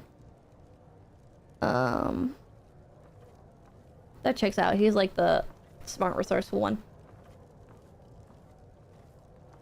It was 𝐂𝐚. That's why the rusted. Okay, now I gotta check because I thought it was 𝐂𝐚. Broken Naz, thank you for the $100. This is late, but thanks for standing again. Okay. Against the woke Twitter mob, your reaction to the mob at their height of activity got me interested in VTubers. Cheers to the best bunny. Sorry for the interruption. Thank you, thank you. Question mark? Okay, I'm gonna scroll through here.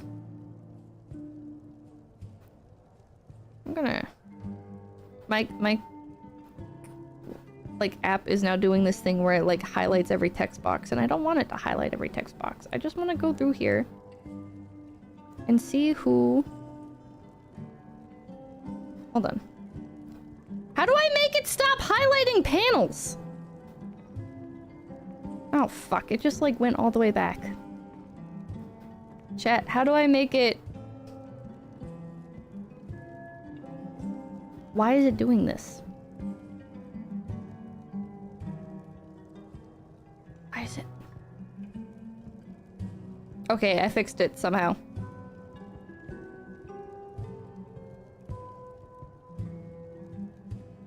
Wait. With your pace, we may not arrive at the gates before the army does. When we catch them, we will be unarmed. Though I'm sure unarmed combat wouldn't discourage you, Sax. We need not worry. That tall tree is...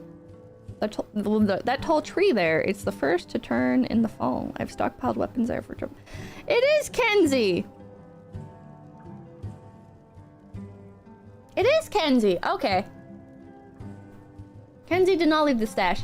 I'm glad that I'm not the only one that thought it was 𝐂𝐚. In hindsight, I'm gonna say... This is partly due to us being not entirely thorough readers, but then secondly, Kenzie looked a lot like 𝐂𝐚 in this panel. They're all very cute in the bottom right of the next page. I have the book open. The colors are pretty similar, yeah. I thought it was the old fur too. Their fur looks almost the same. They have like almost the exact same fur color. It looks like Kenzie's a little bit darker than 𝐂𝐚, which I didn't even notice when I was reading through. The only way to really tell them apart is 𝐂𝐚 has like a big golden pauldron. 𝐂𝐚 led the way, and the swords are rusted, so it's very old. So they're very old. First book I've read since high school. What the hell? Also, I need to end the poll because it is like blocking the chat. Oh my god, the majority of you guys did not read the book. Jesus Christ. to me that the old grizzled veteran would have weapons stashed in the guy who was going on active patrols. Same. I really thought it was 𝐂𝐴𝐚. I really thought it was 𝐂𝐴𝐚. Okay. Oh yeah, and I guess it's... Okay. I noticed it was 𝐒𝐚 that went down and got the swords. Because, like, his cape is very... prevalent. In the frame. But... I just assumed, like, 𝐂𝐴𝐚 pointed out 𝐒𝐚 went and grabbed them. Huh. Huh. I always do my homework. I had no desire or free time. The Emperor was calling me to serve as an ultramarine. It's only like a 30-minute read. Despite just reading it, I also thought it was 𝐂𝐴𝐚. Okay, I didn't really think this was a problem before, but I guess it is a little bit hard to tell who's who sometimes. Like, when you're reading it, you're not really thinking about that, I guess. But, like, now I'm realizing in hindsight, like, 𝐒𝐚 kind of just, like, blurred together a bit with Saxon in my mind. Huh. I kept getting 𝐒𝐚 and Liam mixed up. Liam's, like, more orange, so he's harder to get mixed up. But 𝐒𝐚 and Saxon, they're, like, the same color. And very similar, like, cloak colors. Not enough character design differences. Yeah. Maybe they should have had, like, little hats or something. Colored speech bubbles would help, or that. Since it's already in color anyways. I probably missed whose text bubbles went to who. I mean, it's pretty obvious, like, who it's pointing to when you look at it. I just didn't... I don't know, it just didn't, like, click with me. Cut ears or something. Conrad has an earring. Yeah, I don't think 𝐂𝐴𝐚 does. I think it would help to give the main characters, like... I don't know. I thought it was 𝐂𝐴𝐚 too. Read through it too fast, I guess. Yeah. Well, I'm glad I'm not the only one that remembered it wrong.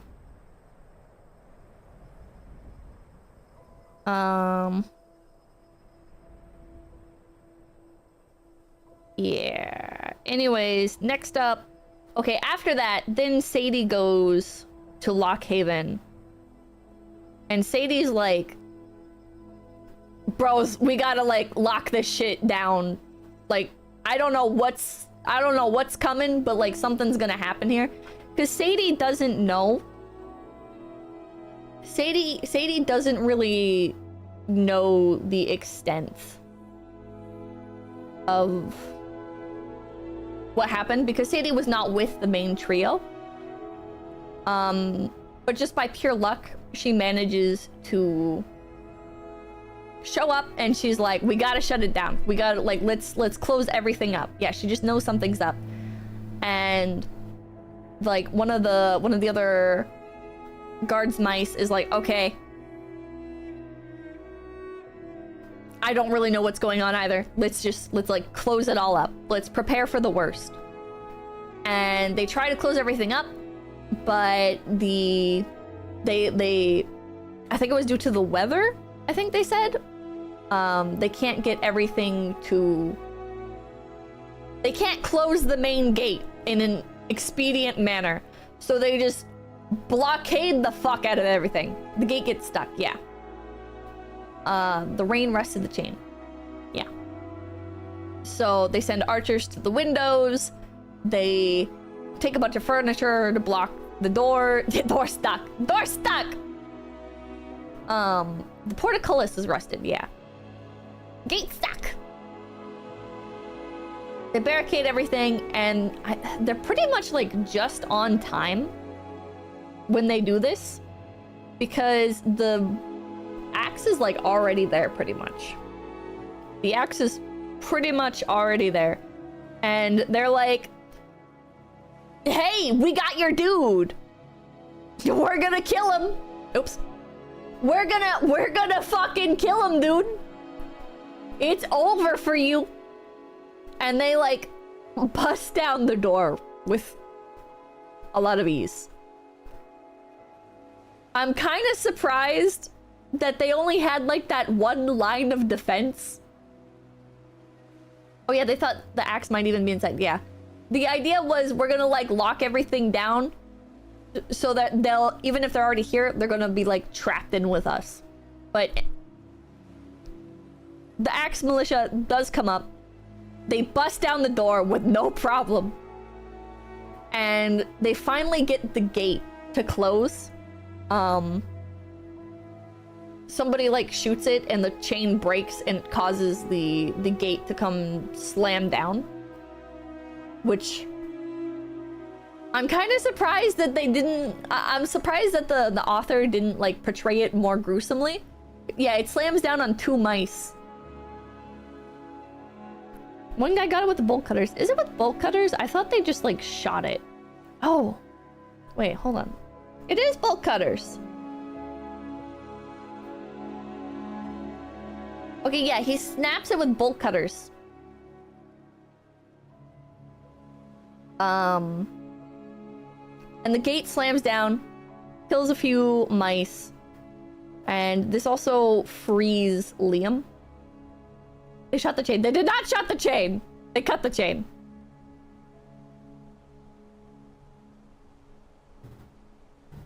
Yeah, and then Liam gets free. It's honestly really tame for all the deaths. It is. Surprised they didn't show more. Author doesn't really shy away from violence. I know. The 𝐴𝐴 turned into a mousetrap. It did. The guy who cut the chain got shot. Yeah.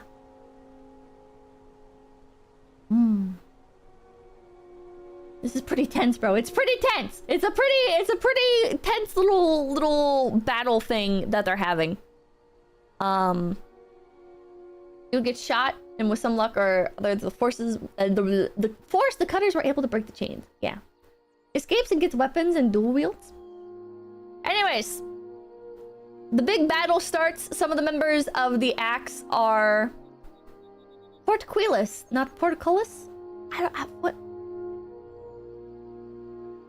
I don't know how you pronounce it. I thought it was called 𝐴𝐴. Is it not? Who's your favorite mouse, Pippa?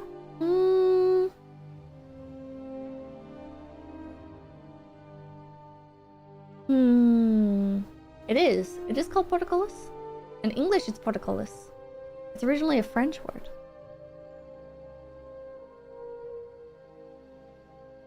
There's no A in the middle.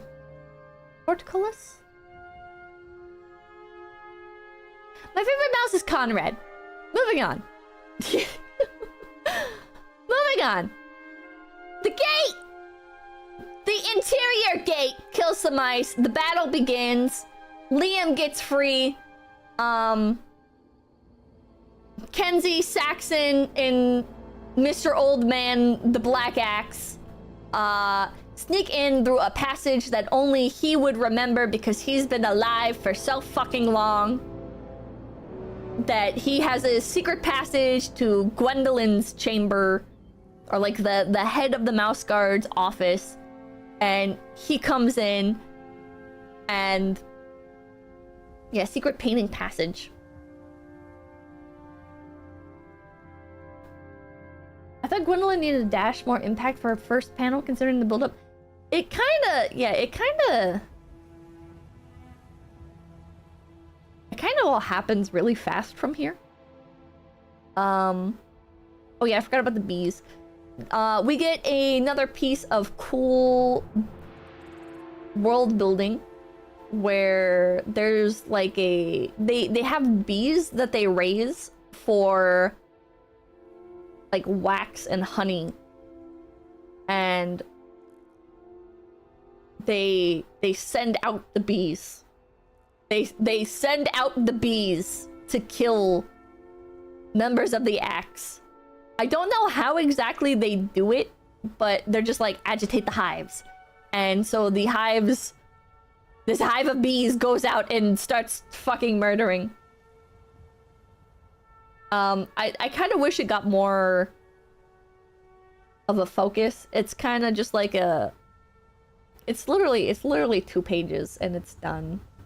And I think it would have been more interesting to see like I guess, like, the actual attacks. I feel like the bees should be able to kill them. But it doesn't... I don't know. You don't really see anybody dying from the bees. Or if they are dying from the bees, it's not very clear, because there's also the archers, like, raining down the arrows. Yeah, with the size, yeah. You want to see the bees decimate the mice? I just think it would be cool. Cult of personality, thank you. Miss Pippa, that's gonna be a question on the quiz. The bees were like one panel. They're 2 pages. More like 1.5 pages. Can a bee kill mice? I would think so. I can think so. Anyways, we get to see Gwendolyn for, I think, the first time? If I remember correctly, we see Gwendolyn for the first time, and she's like this pretty white mouse with like blue armor and stuff. She stands out pretty well amongst the rest of the characters. Liam kicks some ass. He like raids the barracks, and he gets like a big sword, and it's a really... It's a pretty cool sword. It like stands out amongst all the others because it's not just like a... Like a lot of the swords in this, a lot of the weapon designs in general are kind of tame. A lot of them are like, this is a Dorito. This is a thinner Dorito. But we get to see like an actually cool sword design. I don't know how a mouse would survive a bee sting. I don't know either.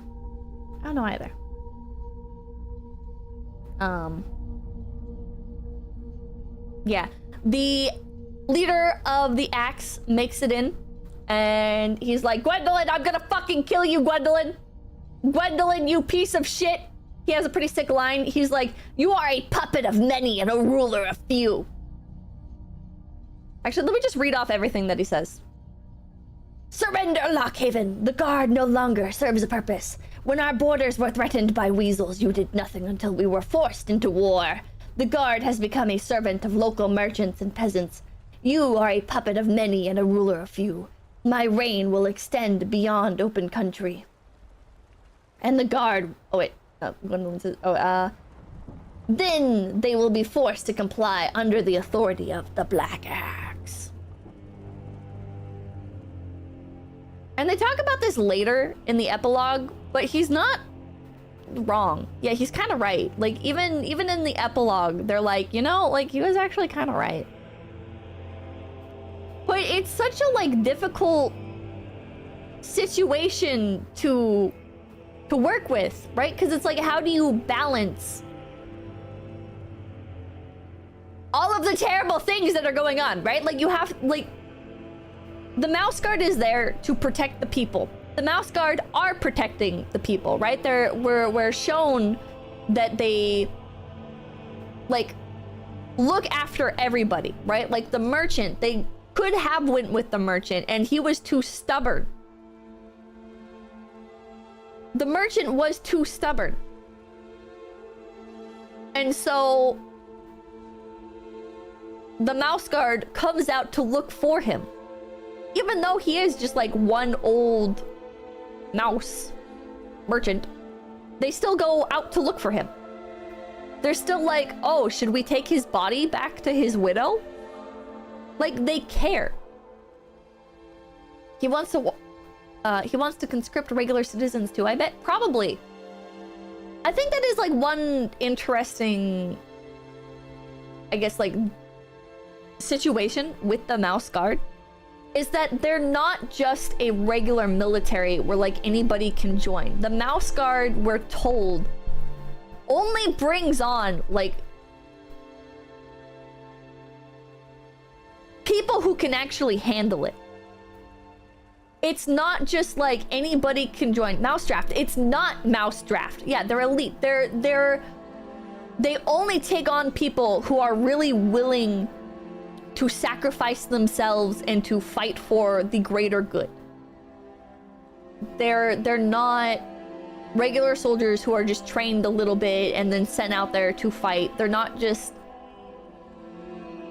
bodies on the field. They're like, yeah, they're special force. They're the Marines. They're They're a real, like, force of nature.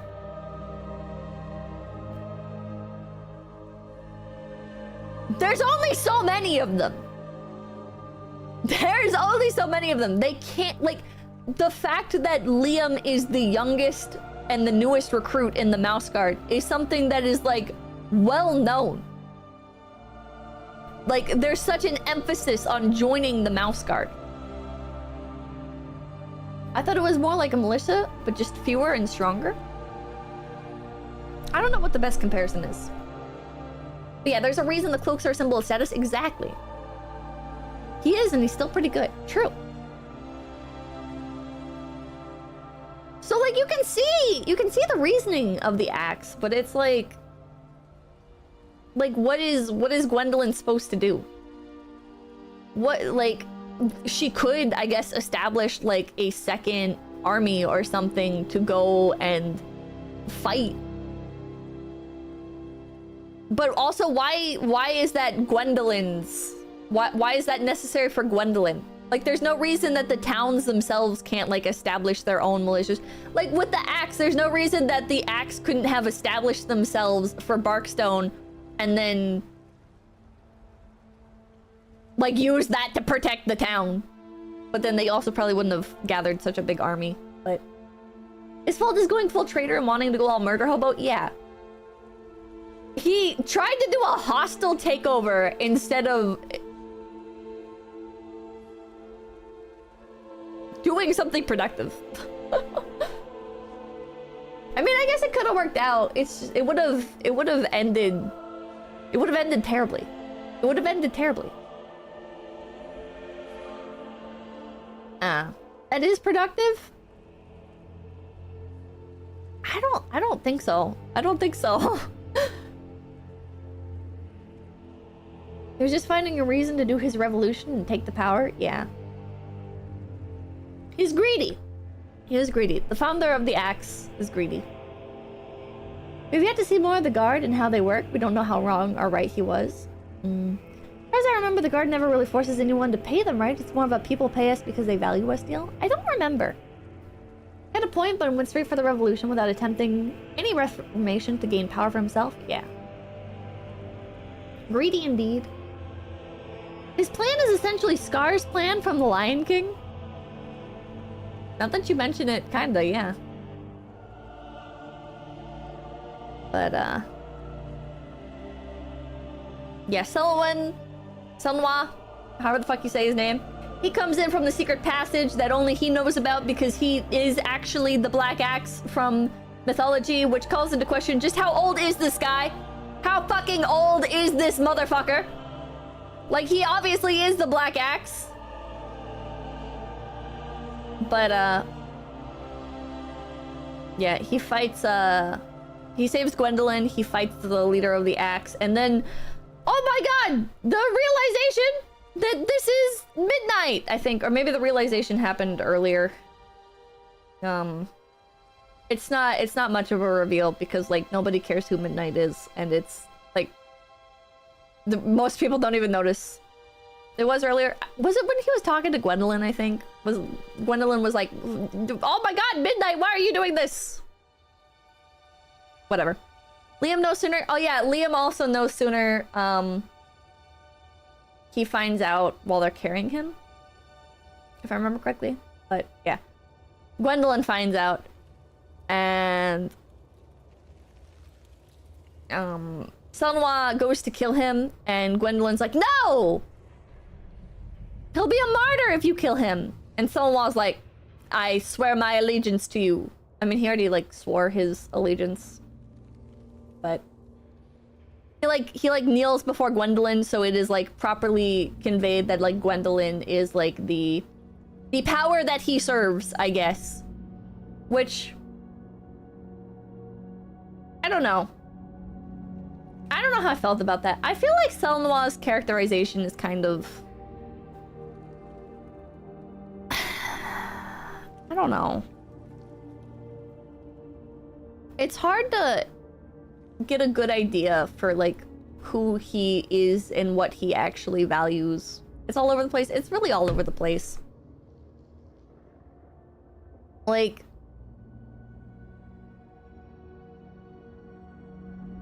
Still loyal to the king? Yeah, I don't know. Some of it gets better in the other books. I'm talking about this book. He both doesn't care, but also really cares at times. Yeah. It comes off as a bit over the top. It feels very out of place. Him, like, bowing before Gwendolyn and being like, "Milady," felt very out of place, because before, like, when he's talking about the axe and stuff and living as a hermit, it seems like he's done, he's retired, he doesn't really care. All he wants is his axe back, because his axe is what holds meaning to him. And like, he did fight in the Winter War, but he didn't like make a big deal out of it. So I guess like you could interpret from that he is still like super loyal to the territories, and that's why he went to fight even though he's old and like probably didn't have to. But it also feels like, if that is how you feel, why are you taking a back seat to the axe situation, right? Why was he not going out? Like, his axe got stolen and he didn't go out to investigate. He didn't go to try and find his axe. He waited until 2 other people came along, accused them. And then when they were like, "Let's go get your axe back, dude," he was like, "Let's go get my axe back." I guess they didn't say, "Let's go get your axe back," but he was like, "I'm gonna go get my axe back." It just feels very... I don't know. It feels like he doesn't care at the beginning. It feels, as a reader, you have the bird's eye view that he doesn't. Does he care or does he not care? I don't know. I'm probably gonna get buried, but I want to say that I found out... What? I'm glad the girl you like, or the girl that you're dating, is a fan of mine. She has good taste. Thank you, sweet. How do you know he wasn't looking for the axe all along?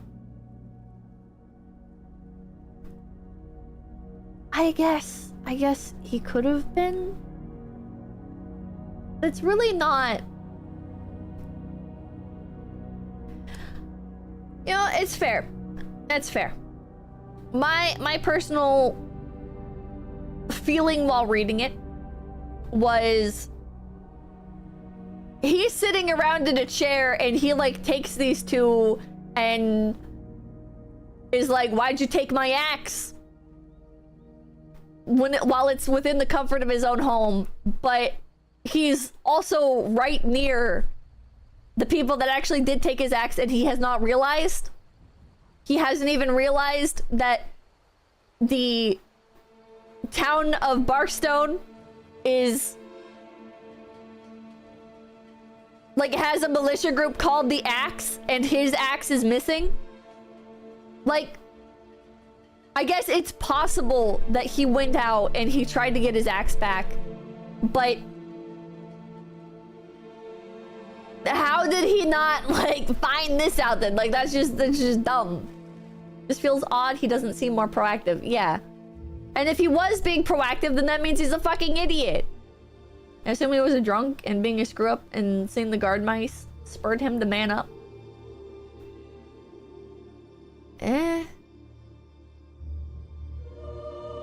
He old, Pippa. He's not an idiot, he's old. That's why I'm saying I don't think he went out and tried to find his axe. It seemed like he doesn't really care. Sonwell seems like a worn veteran. Deep down, he still cares about the mouse guard, but he's wary towards everything else. That's my interpretation of him anyways. Yeah, he does feel like a worn veteran who doesn't care anymore. Like, his passion comes back, I guess. Maybe that's what it is. Maybe it's his passion is coming back over the course of the story, and that's why at the end we see that he's like personally mentoring Liam. I don't know. I feel like he could have been written better. I feel like more could have been done there. Anyways, Gwendolyn banishes Midnight, the traitor, the leader of the Axe. She's like, go off and die, because I can't kill you here, because otherwise your militia will be like, oh no! We need to rise up in his name again. And he's just fucking sent off to die. He's just sent off to die. Whatever. Whatever. That's how it ends. That was a good decision. It was alright. The Scent Border was a nice piece of world building, at least. A little bit. The end was not spectacular. Also, I skipped a bunch of panels. I just realized I got so caught up in talking about it that I missed a bunch of the panels. Here's the panel where Midnight is like, fuck you, bitch. Fuck you, motherfucker. Very immensely. If they kill him, it'd be like Gwendolyn said, Midnight would be a martyr. I feel like they effectively did that. Like, banishing him to where he is obviously going to die. Like, I guess maybe, like, the average mouse citizen has no idea that that's going to obviously kill him. But story may be a little wonky, but I definitely want to read more. Same! I love this series! I have talked about it before. It had been many years since I had read it. And honestly, in hindsight, I had forgotten pretty much everything. I'm realizing all I really remembered was like the really cool art. Yeah, here's when Gwendolyn's like, stop it! This is 𝐂𝐚 going to kill him. You are a plague. Got some like pretty cool details here, like him having been stabbed and stuff. And then if it'll load. Read along win? I can reach out and ask permission. I really like the little swirlies on the axe. I like how 𝐂𝐚 swings his axe, hits the wall, and like pins him there. It's pretty neat. The physical book is really nice too. I'm personally a big fan of tabletop. Had a lot of fun playing it. Hell yeah. This is already more or less a read along.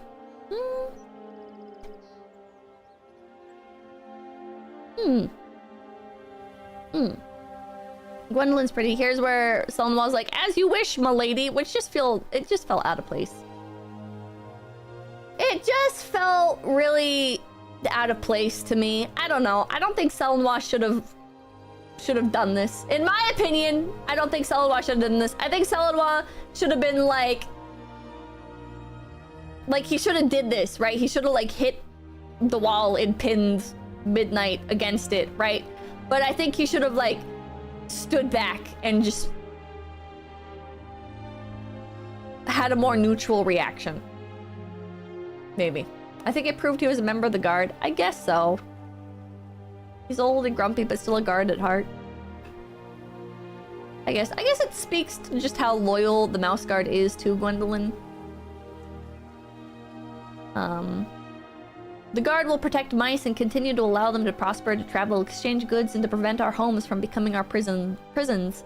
But never at the cost of the city's and town's own liberties. Midnight's fate is banishment without the benefits of the guard he sought to destroy. So yeah, the mouse guard as a military group is really cool. It's really cool. It's interesting that they're able to continue to I guess like shepherd citizens around, and they take on this more like selective and intense sort of protectorship or guardianship rather than being a more like traditional military. Like the fact that they'll like escort merchants and stuff is really interesting to me. while also like going out to do like the hunting and stuff. Laissez-faire type government. They're like rangers. Mouse guard PMC. The wolf panel is sick. The wolf panel is really cool. And then I believe this is Gwendolyn. I'm not actually certain. Maybe I missed it and this is a completely different character, but I'm pretty sure it's Gwendolyn. She's like recording the history of everything that happened in the epilogue. It looks like her. It does look like her. She's missing like some of her other outfit. But also this text is really hard to read. What text is really hard to read? Oh yeah, it is Gwendolyn. I'm an idiot. Okay, it said it right there. I'm an idiot. Had to zoom in. But yeah, in this she talks about, she's like, oh, yeah, that kind of like hurt us. Like the winter is coming. That's literally like the last line of the book is winter is coming, which I think is a Game of Thrones reference. But Game of Thrones, the TV show, wasn't out yet, so it's actually a reference to A Song of Ice and Fire. Which is kind of neat. It's kind of like, I referenced Game of Thrones before you fuckers even know what Game of Thrones is. Ha! Goes to show that the author properly appreciates the fantasy genre. Medieval fantasy. What is this genre called? It's like medieval fantasy alternate, not alternate history. It's just medieval fantasy. I don't know. Whatever. Man read book. Book writer reads books. Stating so. Low fantasy? I guess. Anyways, the epilogue happens. The rest of the screenshots I have are just the mouse trades and then a piece of art that I liked. My final thoughts. Oh wait, actually, before I give my final thoughts, I should explain. Gwendolyn ends up revealing that most of the militia from most of the acts didn't die. Like they didn't slaughter all the traitors. They just sent them to go back to their lives.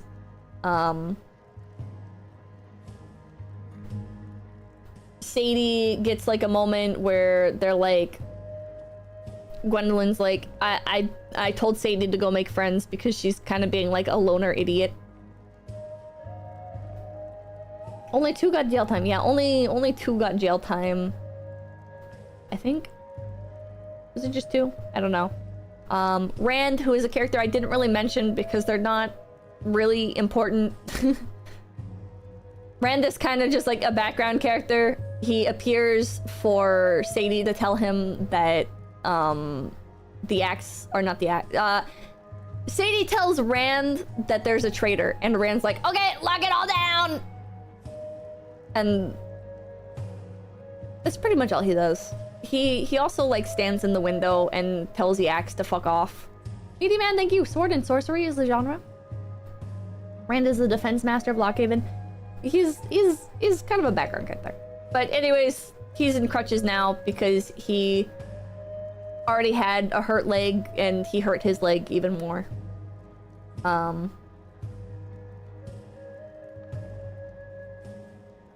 Yeah.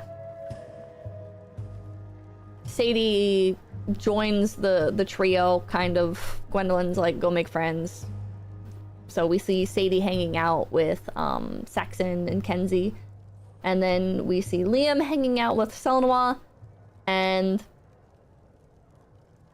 I think that's pretty much it. That's pretty much it.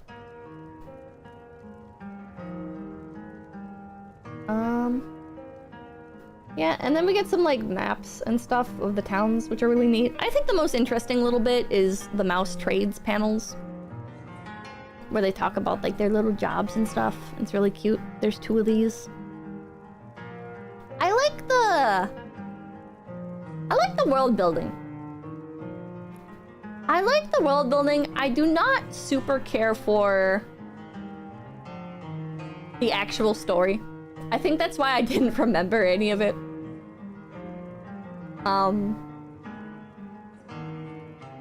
None of the characters on their own are particularly interesting either, in my opinion, other than Conrad, and he eats shit immediately. The story's kind of simple, yeah.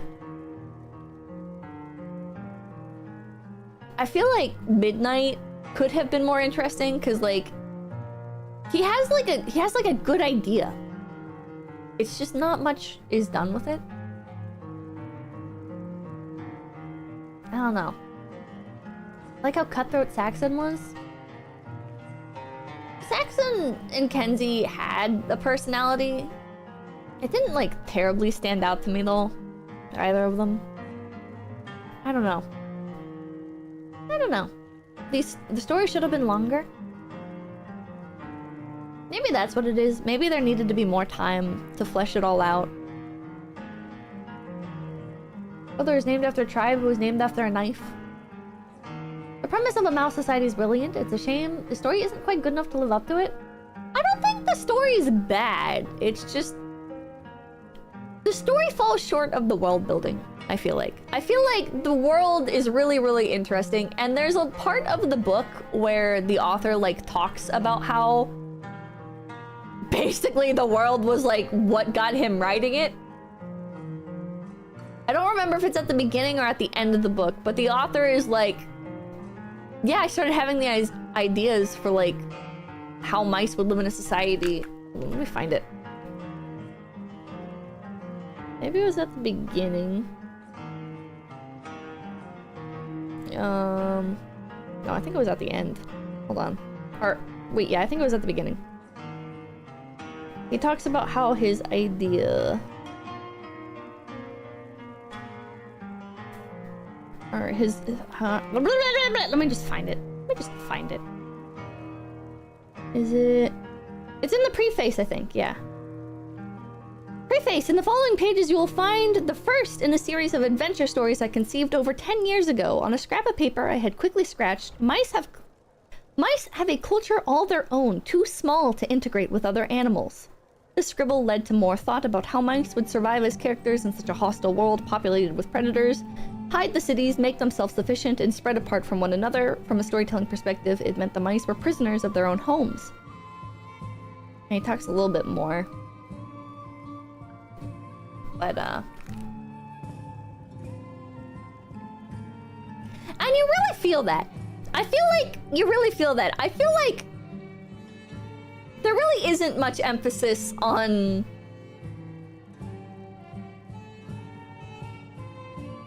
like, there's obviously emphasis on the story because it's literally what's happening, right? It's what's taking the reader from point A to point B. But I also feel like it's not... it doesn't feel like it was intended to be the focus. The world building is great, the story is just very fast-paced. Yeah, the art really carried it for me. Same. The story is there so that he can make cool art. That's kind of what it feels like. Like, it's not like no thought went into the story, right? He has some, like, really cool ideas.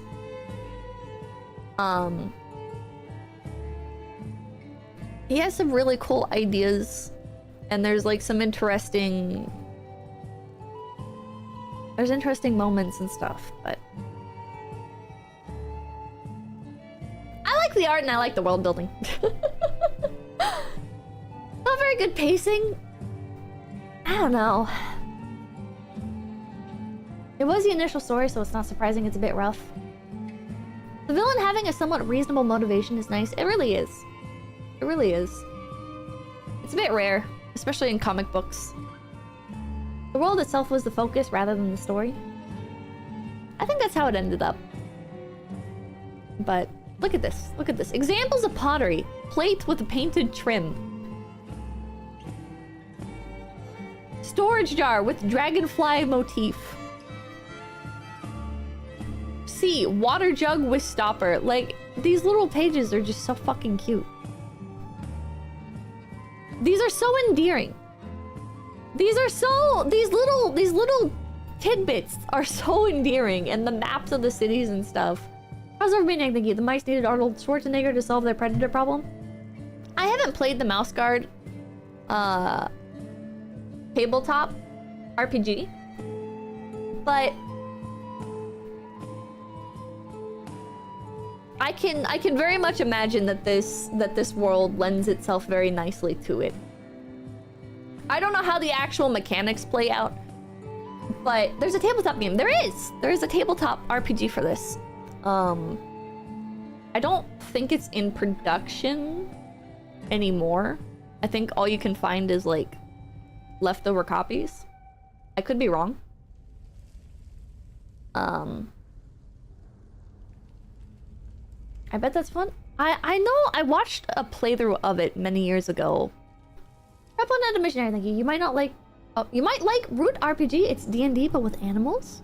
Could be interesting. I remember in D&D, I used to play a mouse folk every once in a while. Pen and paper RPG stream win. I'm sure they're reasonably priced on eBay. 3D printer time. Hold on.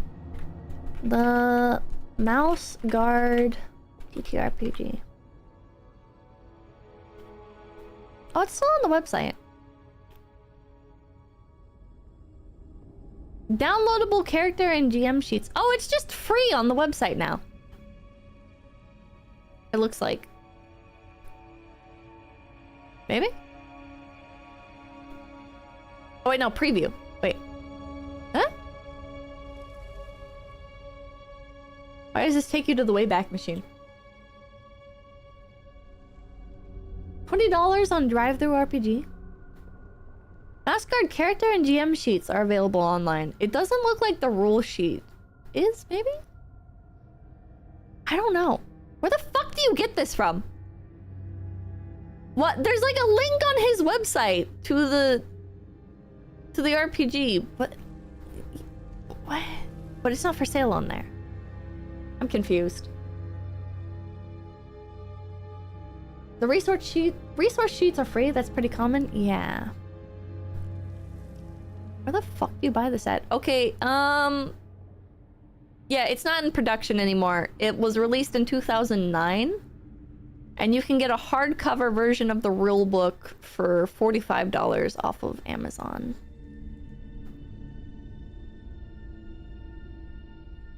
I know the box set. I remember wanting the box set.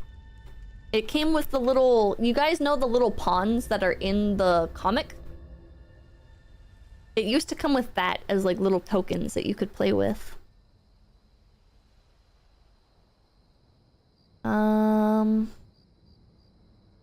There's like some more stuff, I guess, like spread out on other websites. And there's like some reviews and stuff. Oh, second edition in 2015. I thought these were Magic the Gathering again. Nope, nope, nope. Can I find the video of David Peterson talking about it? Or maybe, wait, hold on. Mouse Guard TTRPG. Wanted to get a signed box set at Comic-Con, but they sold out too fast. Oh? Was he there?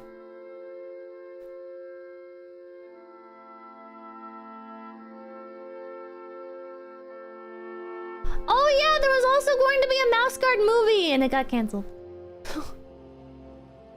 I forgot to mention that. It looked terrible, to be honest. I'm kind of glad it got canceled. I know that's a horrible thing to say, because like it should be good that it was going to exist at all, and like it's pretty harsh to be like, oh, thank God it died, but it didn't look good.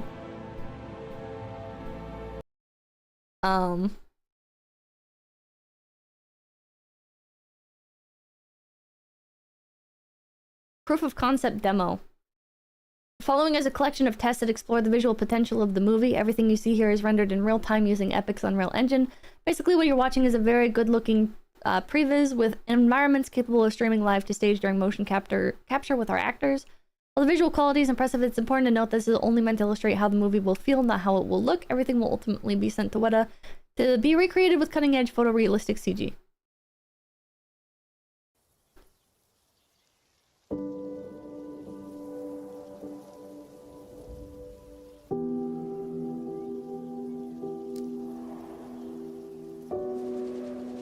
I don't think it would look good. Should have done a 2D movie. I feel like the only way to adapt Mouse Guard would be... God, I forgot how bad it is! The only way to adapt Mouse Guard is to do it in 2D. I'm sorry. I'm sorry. I know that's probably arrogant to say, given that I'm not the hugest Mouse Guard fan in the world. But like, oh my god. Come on, obviously Mouse Guard should be in 2D. 2D or cell shading? It has to be 2D. It's so bad.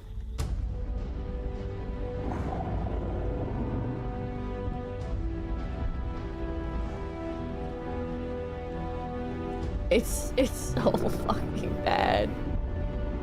Why are they mouse humans? I don't know. I don't know why they're mice humans. Cross remaining, thank you. They look like deformed goblins. It's so fucked up. But like the world really is so interesting. Dynamic doodle, thank you. 3D hate. 3D hate! 3D fucking hate, chat.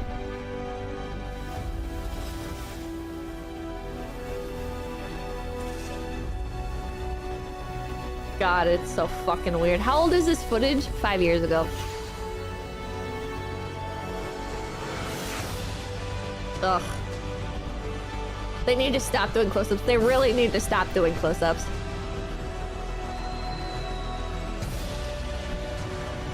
It's just a demo. It could have been done better. It could be. It could have been... I mean, they did say it's not necessarily how it would look, but how it would feel. But I don't even like the way that it feels. I don't like the way that it feels. It feels like a fucking, like, generic fucking CG fantasy movie. Fuck off with that. Yeah, I don't like what I'm feeling.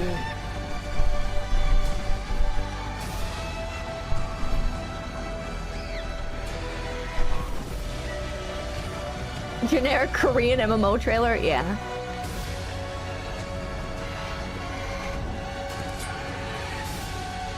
I really feel like it should be 2D animation.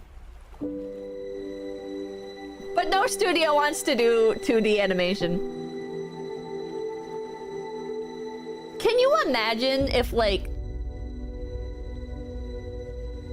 Okay, I'm gonna be like really biased here, but like, what if they did it in like even a more like, even if you lose David Peterson's style, right? Even if it can't be like the super thick line work and stuff anymore. Studio Trigger would do it. I was just going to say, I think what if Studio Trigger did it, man? And they did it in like the like still thick line work, but it doesn't have to be like as aggressively like cell shaded and shit. Or, well, it'd still be like cell shaded, but it doesn't have to be like the thick like black shading and stuff with like David Peterson style. It doesn't have to be like the storybook type of aesthetic. Like, even if you had to like not make it as detailed and stuff, it would still look better, and they would be able to animate like the crazy fight scenes and like the dramatic appeal that like the world has, man. I don't know. It's like, I'm telling you, either Studio Trigger or Studio Ghibli. Those are the only two. Don Bluth? No, I think Don Bluth would butcher it. I'm sorry. I don't think Don Bluth would do a good Mouse Guard adaptation. And the reason, I love Don Bluth, but the reason why is because everything with Don Bluth looks too human. Everything is too... It airs too much on the side of human. Okay? the appeal with mouse guard is that they are very much mice. You know? They're mice. They are animals. They are not like shrunk down humans.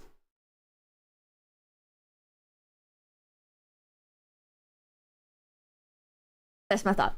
They gotta look like mice. They gotta look like mice.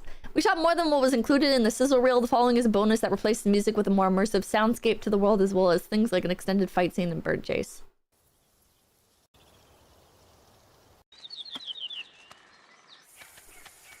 I hate it so much. I hate it so fucking much.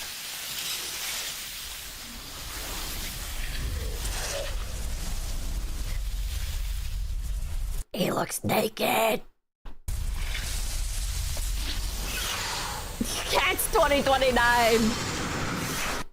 That's the thing, okay? That's the thing. Is it's going to feel more like cats than it is going to feel like little animals. Okay, I love like Beatrix Potter, so that's where like my bias is, right? Is I think they should be more like Beatrix Potter stories of like little tiny creatures being little tiny creatures that have like some human elements to them, rather than being shrunk down people doing things in like a mouse's body. You know what I mean?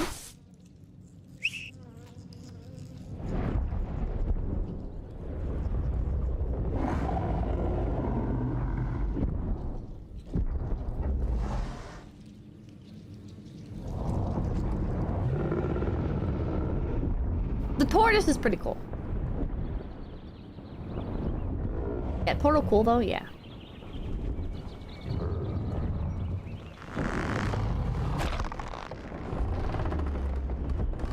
God, why? God.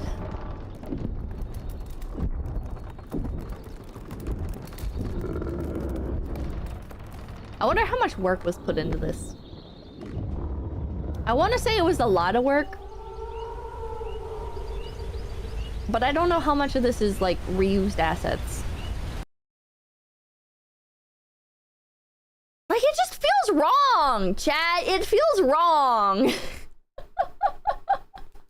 just feels wrong. It doesn't feel right. I don't know what to tell you guys. I don't know what to fucking tell you. It feels more like Lord of the Rings. It does kind of feel like Lord of the Rings.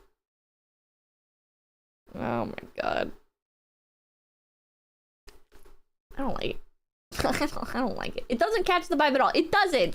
It doesn't catch the vibe at all. Hello, thank you. Everything but the mice is nice to look at, and that's a problem. I don't think this is nice to look at. Like, it is on its own, in isolation, right? On its own, this is like a pretty neat thing, right? But the problem is it doesn't look or feel like the mouse guard. Nothing about this says mouse guard to me. Right? Remove the mice, it's still like technically impressive looking, but what about this says mouse guard? It differs so much from the book art.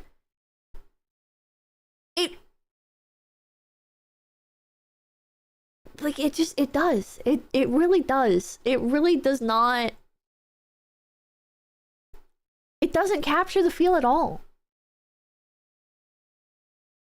It really does not capture the feel at all. Everything is lit like that one person said. It's like a fucking Korean MMO. John Brzezinski, thank you. Sorry, I almost missed most of stream. Almost burned my house down with a brisket. Worth it. What the fuck? Yeah. Fucked up. Fucked up. Oh, hey, that's B. But yeah, some people played Mouse Guard. I haven't seen this one. I think the one I watched was this one. These people did like a pretty neat. Hello and welcome everyone to another fantastic Sunday here on the Exploding Dice channel. My name is Astrin and I am your host, but I am not. Was it them? Or wait, I don't think it was master. them. Wait, I don't think it was these people because the one I watched had like a map on screen. The version that I watched, they were playing with like a map. Or maybe it was this guy. No. Hey guys, to an armorer to learn. I don't remember who I watched play it. Hey guys, it's Drake with the RPG Construct. But Male Boys on stream! Like that amazing video! You don't know, one of them might have been a map. You know, that is true. That is true. You can check your search history. This was from many, many years ago. Many years ago now. I do not remember. I'm actually going to be doing more Mouse Guard. I'm going to be hanging out over on my good friend Bubbernaugh's Was this on channel. Twitch? He is starting a Mouse Guard campaign, It so was it's going on to be Twitch. DM'd by Eric Vulgaris, and then we have some other cool people from the internet. Does anyone world recognize that are any of these joining people? us, who I'm meeting for the first time. I've never actually played with them, so... Yeah, cool vibes. I like that, actually. That's really good. Nope. That's really good. Is there a Marmot So- and Mouse Guard? Let's go ahead and just jump in it. So Lockhaven is this. I don't think Oh so. man, Lockhaven is this wonderful citadel that is the home of the Mouse Guard. The home of the Mouse And, Guard. It does have mice there who are not official members, but they still serve as like craftsmen, some millers and whatnot. And at some point, all of you receive a missive, a memo from a little tenderpaw, probably running around doing the matriarch's They don't do duties. like By the any way, graphics Mouse for Guard this. is always led But by this a was back when matriarch, Roll20 and was current pretty form like is named primitive Gwendol. too, so. She was also the matriarch during the Winter War of 11. Yeah. How did you guys like the story, chat? How did you guys like the story? Were you guys like, yeah, I want to read more? You guys more like, 5 out of 10. 8 out of 10? It was fun. Enjoyed it. It was a fun short read with good art. The art was really good. I like the story, honestly. I'm glad you enjoyed it. 9 out of 10. I'll read it again. 6 out of 10. 7 out of 10. 9 out of 10.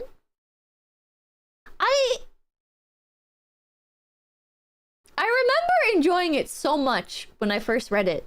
Like, it stuck with me forever. But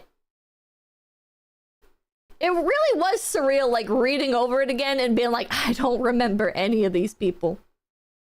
I don't remember anything that fucking happened in this. I remember the art. I remember, like, the things that happened that had, like, cool art. Like, obviously, the crab fight. And, like, that one frame of the snake.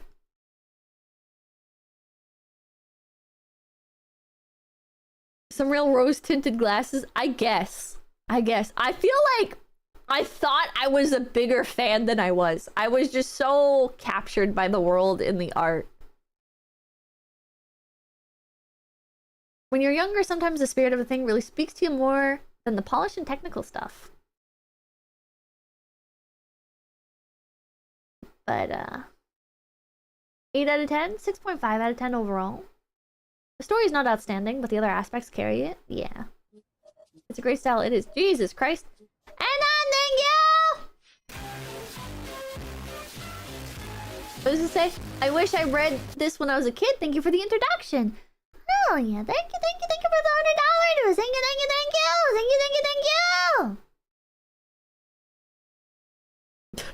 I really gotta turn that off. Thank you so much for the $100 dues. Yeah, I think it probably is best to read when you're younger. I'm not saying it's for children, and I'm not saying you can't enjoy it as an adult.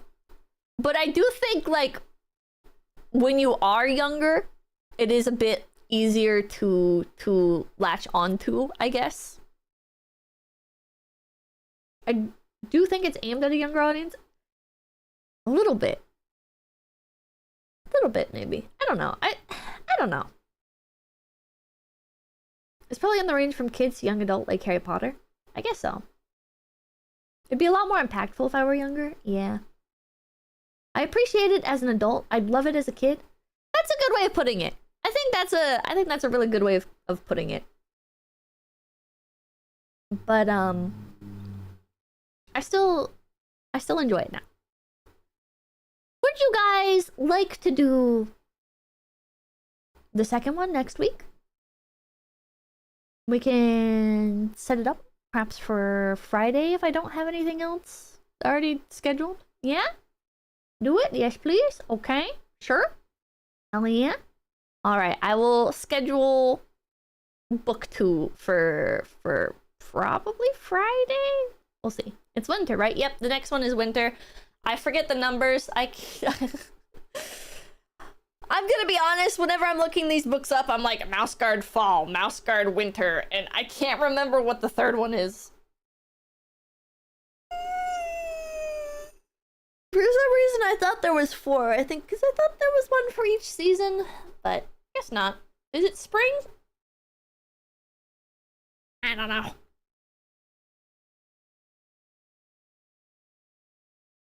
Three is Black Axe? Okay.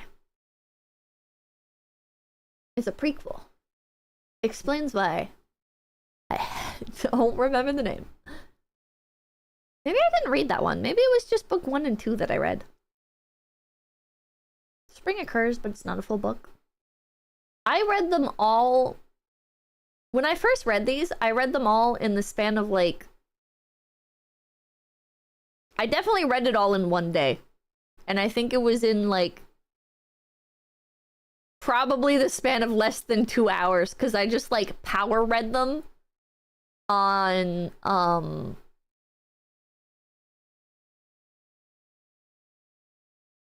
I shouldn't confess to this, but the statute of limitations is up, surely. I read them on like one of those like PDF websites that just like compile everything, and you're like, ah, next, and you don't know where one chapter starts and another begins unless it like clearly says in the book. I'm calling the FBI right now, no! But from what I read, the author's been holding off on a spring volume since he's been taking care of his sick dad. Ah, that makes sense. What's the name of this website allegedly? I don't remember. This was so many years ago. This time I picked it up on Kindle. I don't have a Kindle that reads in color, so I just read it on my phone. But I got it's if you have Kindle Unlimited, it's free. And I have Kindle Unlimited. So I just grabbed it on there. It's his mother, actually. She has Parkinson's. He brought it up on Twitter. Well, that's sad. I hope she's alright. I don't like that this person is online, because it kind of like... It's kind of scary. Like, oh shit. He could, like, see the stream and see me be like, aw, man. Yeah, story bad. Art great. Oh man, look at this bad movie I didn't want to come out. He might see you. Ah! Well, let's see here. Mouse Guard, David Peterson. You guys said he has a YouTube channel. He does! He does have a YouTube channel. Wait, let's take a look at it. I've never seen this before. A place to connect with David Peterson, the creator of Mouse Guard, about art process readings of stories, architectural models, and more. Eh? Is he a VTuber? I don't think he's a VTuber. Is that a little Liam he's holding? Animation, age 13 to 18. Uploaded a year ago. Wait, let's take a look at this.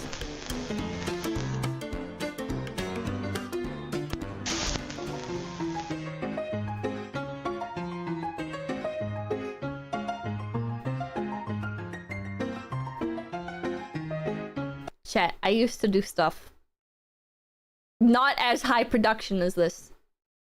I used to do shit just like this, but with my phone. I got a flip phone when I was a kid, and it could you could hit start and stop on it in intervals of like, I think like it had to have been like 2 seconds. Or maybe it was like 1 second or half a second. I don't remember. It was a really, really long time ago now. But I would take like my little stuffed animals and stuff and my little action figures. Please tell me you have them saved. God, no. This was a really, really long time ago. I'm surprised this guy has this stuff saved. Maybe if I'd done it on like floppy disk or something, I would still have it. But I don't, unfortunately. I did it all on a flip phone. And I used to like, I remember sitting there in like the driveway and stuff. And I remember like, God,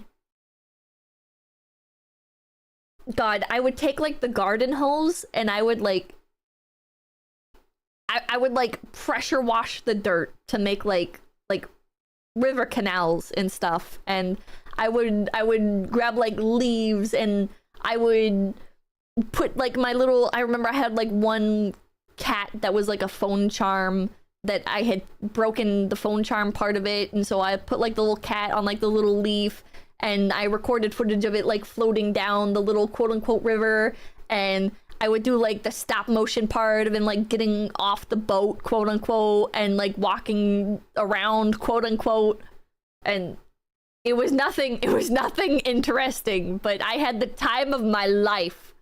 I had the absolute time of my life doing that shit. Oh, this is Pinocchio and Jiminy Cricket. Core memory unlocked. Phone charms. I miss phone charms. I miss when phones had a little piece in them designed. I don't know what specifically for, but everyone just used them for looping phone charms around, and the DS had them. I had little phone charms on my DSi. I can't remember if the other DSs had them. Oh, for lanyards. This is such peak. I wonder how this guy got the music on here. Do you guys think he did the music after? Like in post?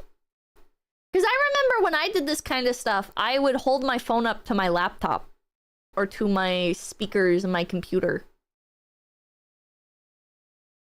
Probably in post. Yeah, because I remember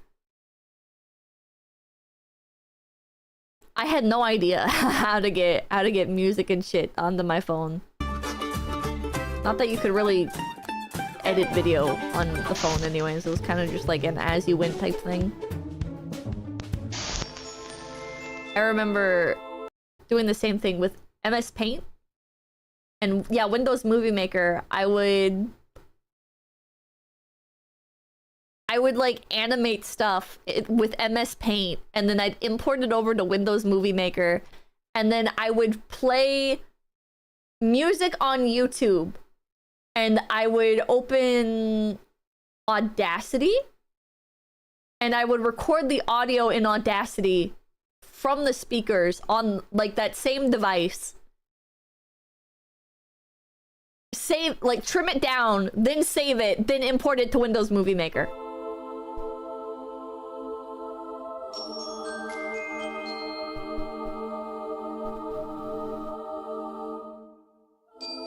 I so badly wish I could find some of those old animations. They were terrible. They were absolutely terrible.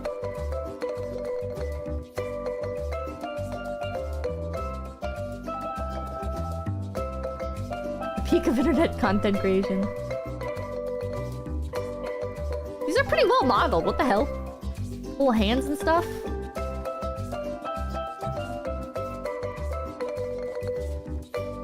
Everyone's gotta start somewhere.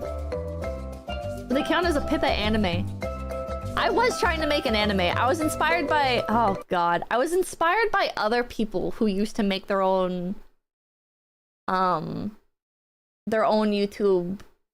quote-unquote animated series. I always loved YouTube the most. I know you could find more and better animated stuff on like Newgrounds, but I always watched the ones on YouTube specifically. I spent some time on Newgrounds, but I don't know. I love the ones on YouTube. There was a lot of them were like animal ones. There was 𝐂𝐚𝐬𝐞𝐬, which I think I watched with you guys once. Did I do like a collab watching it with somebody? I can't remember.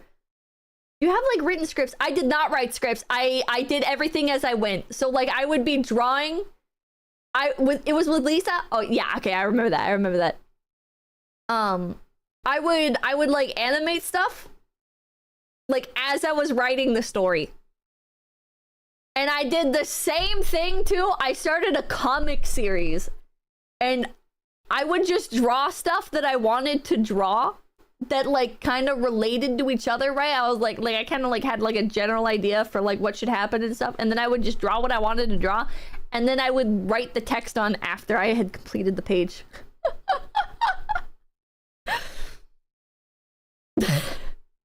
It's not how you write a good story, chat. Flying by the seat of your pants, yeah. Kind of a fuck it, we'll add it in post moment. The cart before the horse. The cart before the horse. I think that's why I ended up becoming a streamer. I think I was always built for this kind of like improving shit. Yeah, fuck it, we'll do it live. I'll prep a little bit and we'll figure it out later. That's how I like doing things. That's how Araki writes JoJo.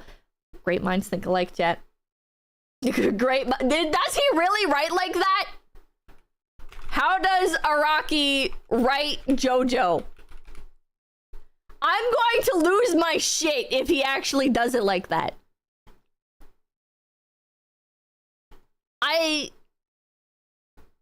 He for sure does. I wouldn't be surprised. Toriyama was the same thing with Dragon Ball. Araki discusses his love for manga. He sees it as the greatest and complete work of art. Reveals his secret drawing techniques. There's like art of him like embracing Rohan as the cover. What the fuck? Oh, and there's like a series. There's like a whole video series. And tutorials that he did. I gotta read this book. I gotta read the book, chat. Isn't Rohan a self-insert? I read an interview where he was like, no, Rohan's not a self-insert. And in that same interview, his wife was like, yeah, this weird-ass motherfucker took me on a date to a pool and then went swimming without me. He was like, I'm gonna go swim some laps. See you later. And his would-be future wife just kind of like stood there and waited for him to get done swimming. She was also like, yeah, I kind of thought he was weird when we first started dating because he used to like ding-dong ditch people.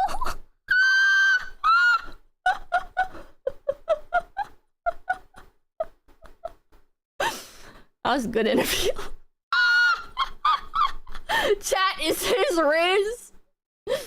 Me and the bad bitch I pulled by being autistic. Araki is truly a child at heart. I guess so. I don't know. Autism equals Riz. Apparently. Apparently. So the goofy strat does work. She was into them goofy guys. It reminds me of, I watched a fucking documentary. I didn't even put it on purpose. It just came on while I was falling asleep. There was like this YouTube documentary that came on Ariana Grande. I've learned a lot about Ariana Grande because it actually turned out to be kind of interesting. But, Ariana Grande, she like wrecked some guy's marriage. And it was SpongeBob from Broadway. Ariana Grande. Like, apparently there was a Broadway musical version of SpongeBob SquarePants, and the guy that played SpongeBob, Ariana Grande started dating him. She like left her husband for SpongeBob SquarePants. And SpongeBob SquarePants had a wife and a newborn child, and he ditched them for Ariana Grande. And it was his childhood sweetheart. He abandoned... SpongeBob SquarePants abandoned his childhood sweetheart for Ariana Grande. And, like, that whole time I was sitting there like, what the fuck? That's a wild sentence. That's a fucking insane sentence. I was just sitting there like, I was laying in bed trying to fall asleep, but I was too enraptured by this absolutely insane story. And just this little, the girl that was like doing the narration, she was like, and this shouldn't really surprise anyone, even though it definitely took the internet by storm. And that's because Ariana Grande in the Vogue interview or whatever the fuck, our podcast, some shit like that. She went on and she was like, yeah, everybody, wait, how does she talk? She's like, yeah, everybody thinks that I'll be like into like the typical guy, like big brooding guys, but actually I'm just into like the goofy guys. I just like a silly guy. She has a weird laugh too. I don't know what her laugh sounds like. She was like, I just love like a goofy guy.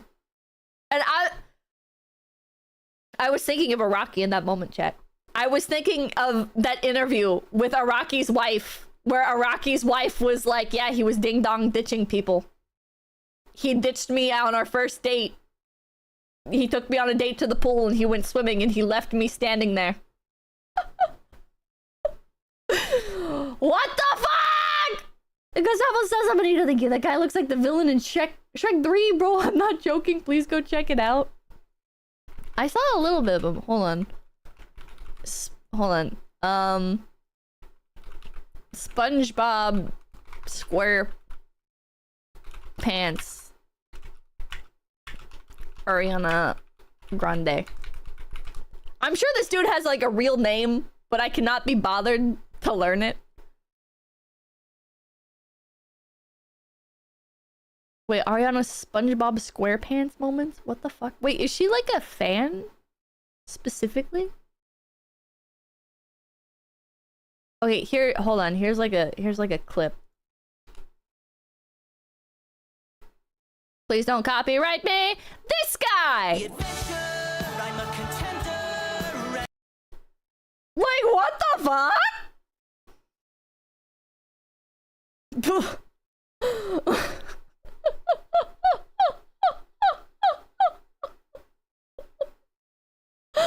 Why?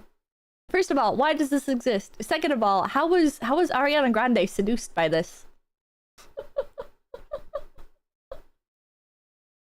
Plankton's kind of hot. You sound like what I'm assuming Clara would say if Clara knew that this existed. He's not even the real VA for SpongeBob. He just does the stage play. Yeah, I guess the wife of the guy who actually voices SpongeBob SquarePants, she went on Twitter and she was like, my husband is not cucking me for Ariana Grande. Just to be clear. Clara would love Broadway Plankton. I bet she would. I should send her this. I should send this to Clara. Someone tell her. Hold on, I'll send it to her. Anti-Annihilator, thank you. Imagine getting NTR'd by a goofy goober. Imagine being the husband of Ariana Grande. Why do I have a bunch of DMs? Where did this come from? Okay. I sent it to her. Imagine being the wife of, or the husband of Ariana Grande and fucking SpongeBob SquarePants cucks you. Oh no! Okay, back to mouse guard stuff. Life would be over. I don't know if I could ever emotionally recover from that. Yeah, not even the real SpongeBob. Jesus Christ. He does like painting time lapses. If I remember correctly, he does everything in like ink first. And then does he go over it later? Okay, yeah. I guess now that I think about it, that's like standard process, but I've seen like his regular like inked stuff available. This is not a very normal time lapse. He only does color digitally. Yeah, because he sells the traditional inked panels on his website. Mouse Guard creator commentary. Oh, can we find Belly of the Beast / Fall 1? 41 minutes! Hi, I'm David Peterson, the creator of I'll forgive you for having shit taste in media. Mouse Guard. I'm going to be doing some creator commentary in this video for the first issue ever of Mouse Guard, which was Belly of the Beast. It's also the first chapter in the Fall 1152 series. Now, let me give you some background on draw this two issue. circles, now draw the rest of the fucking owl I vibes. wrote and drew this and self-published the first issue in black and white originally. I used a print-on-demand service. The way that you can tell is from the It's affordable. covers is that the original version has a $3 price label up in the upper corner. This might sound harsh, but I don't think it'd be worth buying the Mouse Guard in black and white. I feel like in order to really appreciate Mouse Guard, you need it in color. And then when Archaea picked it up, and color's so decided good, to it do is. a mini-series with me. In that full color, yeah. The price information was taken off of the front cover and put onto the back with a barcode. It'd be hard to And, tell them apart in the black and white. Archaea- Yeah, how would you even tell the characters apart in black and white? I can barely tell some of the characters apart when they're in color. How do you tell them apart in black and white? logo. The first issue was not subtitled anything about being part of a fall series. Every issue got its own title. I hadn't really thought of what the overarching connective tissue would be called for this series. But eventually when it did get collected into a hardcover format, it became Fall 1152. So, without... Yeah, I think when I first read this, it being like collected like this was, I want to say, on the newer side. Because I remember when I went to look for it online, it was extremely confusing what was part of what. And I think I ended up reading some parts like out of order while I was like hunting for a website to like be able to sit there and read everything consecutively on. Further ado, here is the commentary page by page for You sell the some issue. signed? I want a signed copy. Let's start with the cover. It's a full wraparound, and one of the reasons for that is the print-on-demand company that I used when I self-published this first issue back in 2005 had a pricing structure based on where you would put an ad for their printing company. I thought at the time it would seem Western very comic naming be unprofessional and like, very yeah. amateurish to have that kind of an ad on the outside of the book. And so I opted for a slightly more expensive version where the ad is buried inside. But it meant that I got all this extra real estate. I got a full back cover for artwork. And to do that, I thought the way to exploit it, to get that first eye grabber, attention grabber kind of scene for the reader would be to do a wraparound, something cinematic, something like That is pretty cool. a key shot Animated from a document David Lean movie. I drew and inked Wraparound this color covers are traditionally. cool. They are. And I like Guardians of Ga'Hoole.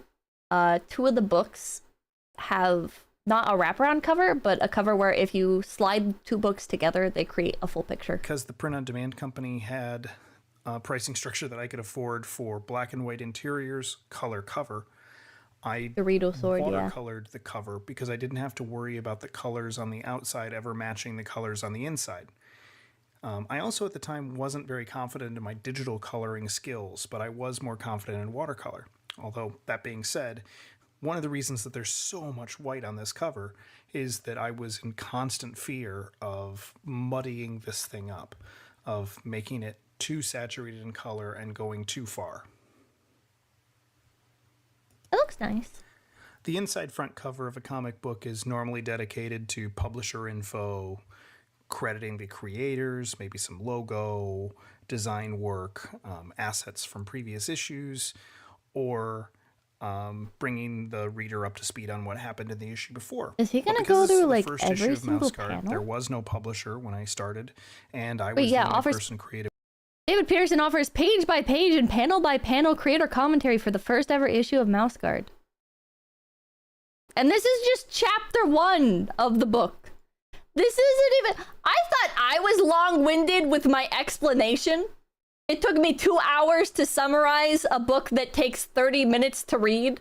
Creatively working on it, I decided instead to use this space kind of like the opening crawl of a Star Wars movie. We're not watching the This whole is thing, Jack. my front-loading way of getting the exposition to the reader as quickly as possible so that I can Gives you then the just full get lore. into I the guess visual so. storytelling afterwards. I kind of want to watch the whole thing. Not right now. 2 major points happened. But I One, kind of want to that I watch the whole described thing. That there had been this historic event of a weasel war that had happened years before, and that is no longer the case. And then listing some attributes of what the skill set is for being a mouse guard. That they are pathfinders, escorts, weather watchers, and scouts. And then the control art here, the little spot illustrations. I can't remember if I drew that before or if I had them on hand, or if I drew them afterwards. But I needed some kind of visual interest and not just making this a full page of text. When I started on this issue of Mouseguard, I didn't know anything about writing or drawing comics really, and I had looked at lots of creative advice from I thought he was working going to cut to the professionals, black and one of white the things version, that but then it was the comic color artists version. I was said like, that holy shit. newbies needed to work on was storytelling, which from what I could tell boiled down to being able to tell the story if you stripped the words back away. So I gave myself the added challenge of not having any words, of just having to draw this with an outline, only knowing the context of what's happening in each page. Chat, all I'm saying is I was apparently onto something. Apparently I was fucking onto something, chat. I was ahead of my time. I was ahead of my education. I didn't know what I was doing was genius, but I was kind of fucking doing it, chat. Panel, but no actual dialogue or narration. Now, this page is one of the exceptions. I actually wrote this down in long form, pretty much as it appears here, which is 1,000 this IQ. grain merchant explaining Pippa could have drawn what Rabbit the guard Guard. is and Make my own mouse guard. why it's important. As we And there'll see be him owls. pedaling on with his grain across these different terrains. Now, to draw those different terrains, my wife and I were celebrating our first anniversary up in the Frankfurt area of Michigan. And I took my digital camera and I held it against tree branches and really low on rocky. What's with the sudden owl obsession?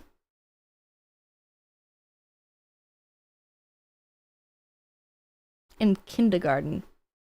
No, not kindergarten. 3rd grade.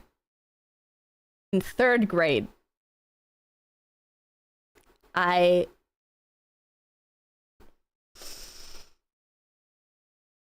was 3rd grade. It was towards the beginning of the school year. I was really, really into reading. Like, really into reading. I don't believe we had, yeah, we had television. We had television, but I was at a point in my life where my parents were always hogging the television. And that's what got me into reading, if I remember correctly, is because I was always bored. And I wanted to, like, consume media. But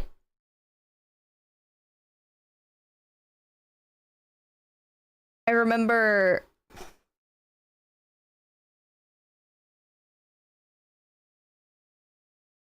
I think I first got, like, super into reading in 2nd grade. Yeah, it was 2nd grade. Okay, 2nd grade is when I got super into reading. And it's because my parents were always hogging the television, and I wanted to, like, consume media. And I was just, like, forming the ability to develop, like, a real personality. And I remember whenever I was reading, people were like, I got, like, a validation from it. from like everybody in my life. I think because it meant I was no longer pestering them. But I remember like I'd go to Grandma Kin's house, I was reading. I'd sit there in the yard reading all fucking day.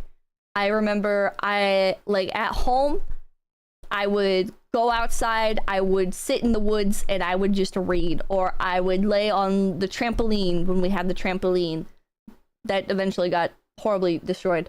I remember like I would just go everywhere and I would read, and people would be like, "Wow, Pippa, you're so smart.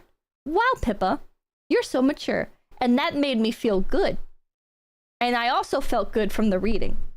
And in 3rd grade, I remember one of my aunts had given me a bunch of what was quite frankly pornography for adult women.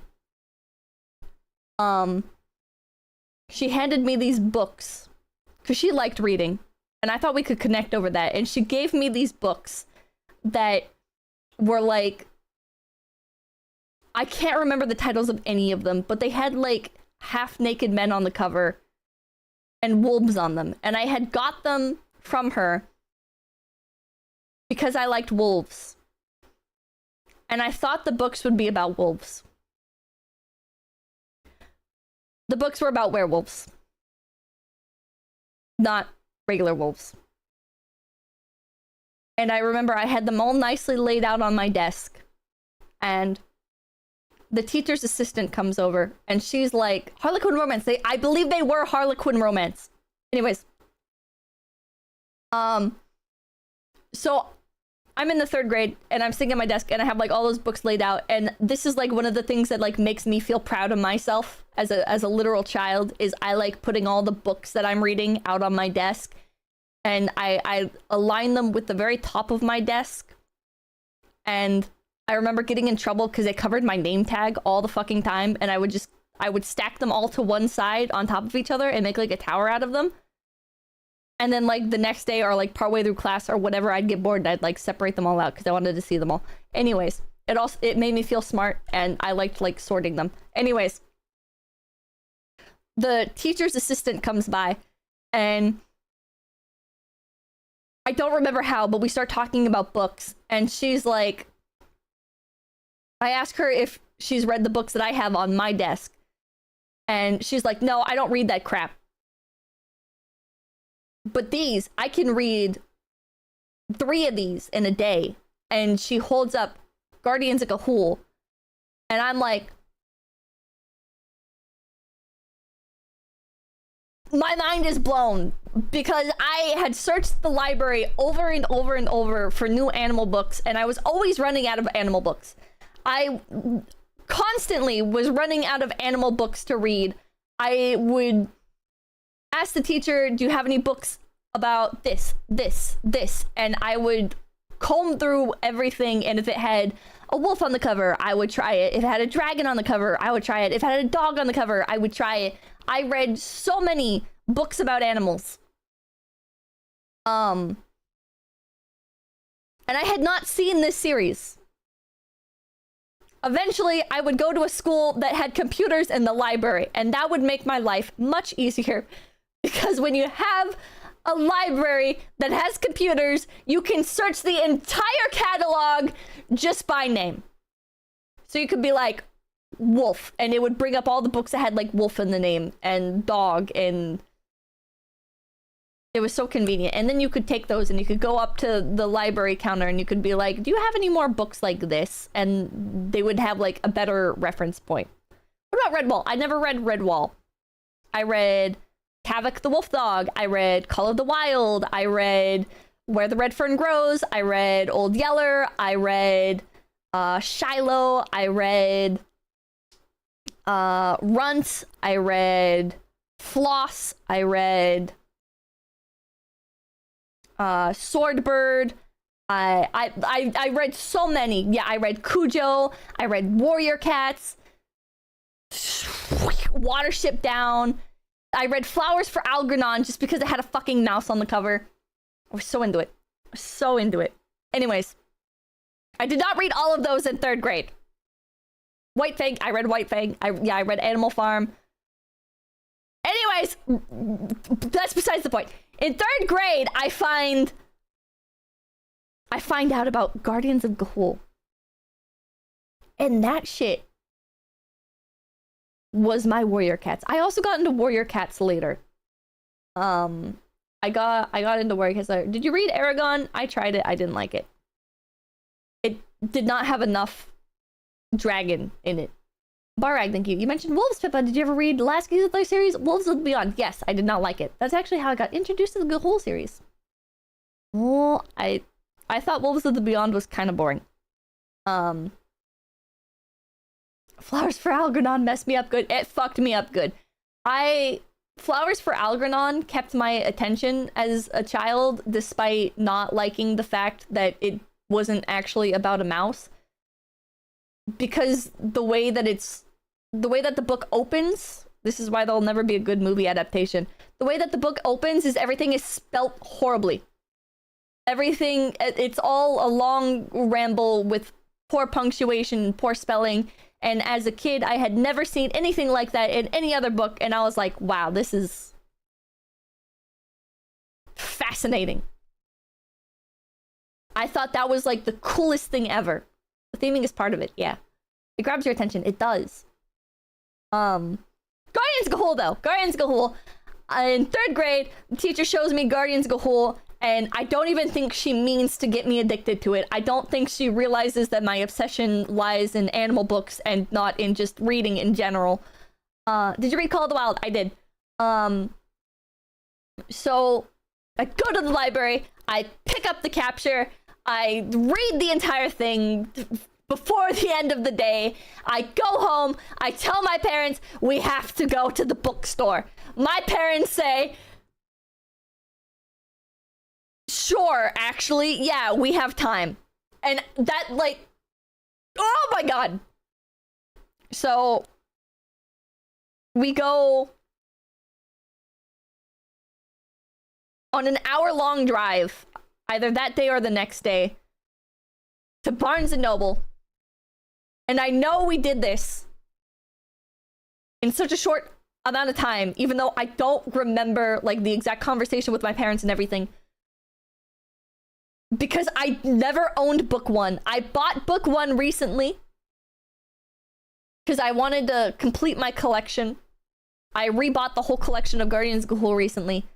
But I remember for the longest time, I didn't own book 1.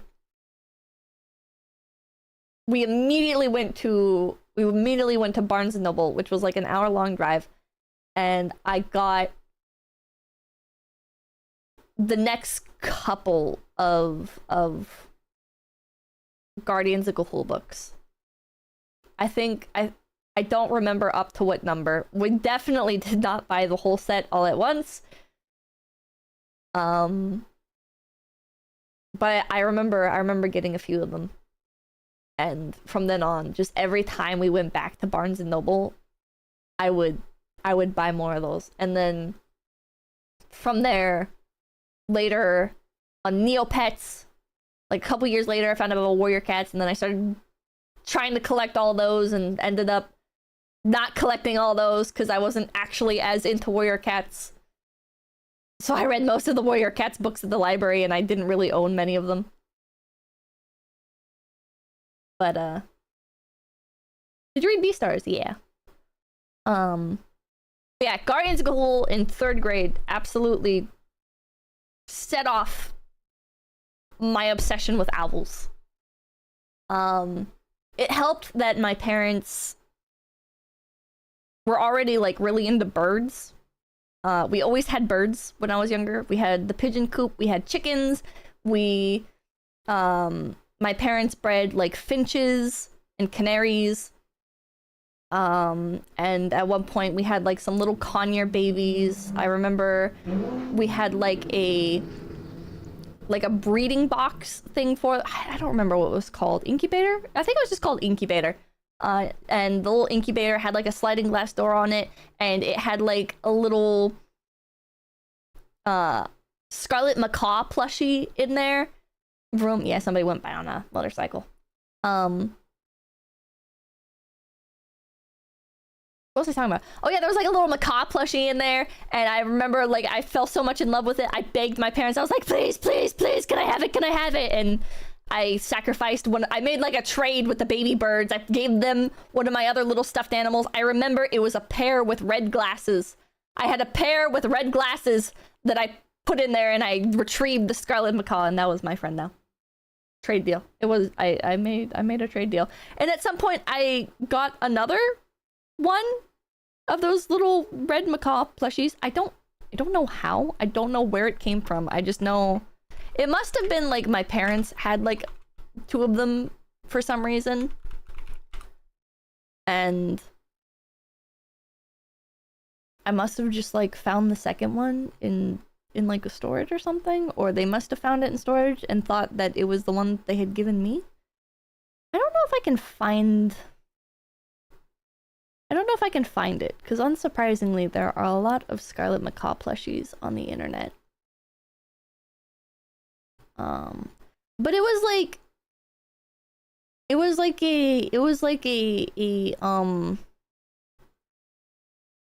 what's the term for the fabric? It was like a more like thick fabric, and it didn't have like fur on it or anything.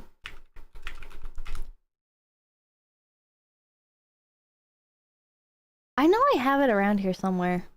I'd have to dig around for it. I have 3 plushies from my childhood that like just always stuck with me. Velvet? I don't know if it's velvet. It's like, it's not soft. It's like, it's not soft, but it's not coarse. I don't know what it's made out of. Felt? I don't think so.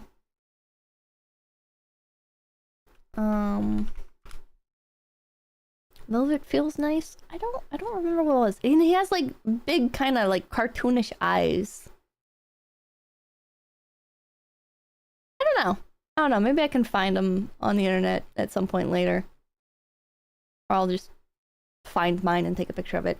Regardless, I loved birds, and I read Guardians of 𝐒𝐻, and I was like, fuck, I love birds even more now! And I was so obsessed with owls. I like with the animated series stuff I was telling you guys about, I made my own like Guardians of 𝐒𝐻 like fan fiction spin-off stuff where like in my child brain it was like my original creation, but it was just very clearly a ripoff of Guardians of 𝐒𝐻, where it was like owls fighting with swords made of ice and stuff, and I animated it in Windows Movie Maker. And I remember I would show it to my parents, and my parents would be like, what the fuck is this? This is terrible. And I was like, you just don't see the vision yet. You just don't see the vision yet.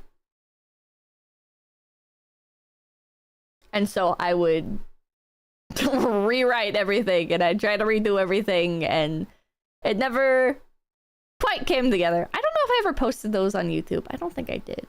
I posted a lot of stuff on YouTube.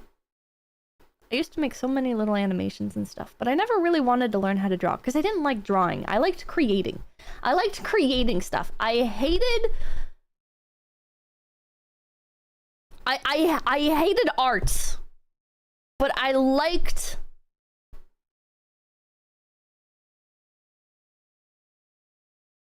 I like making things. I don't know how to fucking like describe it. You should get a YouTube animator helper.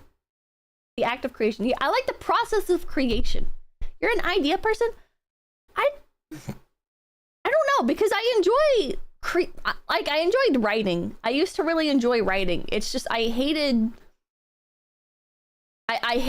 like illustration. And I enjoyed animation. But I didn't like the drawing part. You know what I mean? I don't know. Learning to draw takes time. I tried.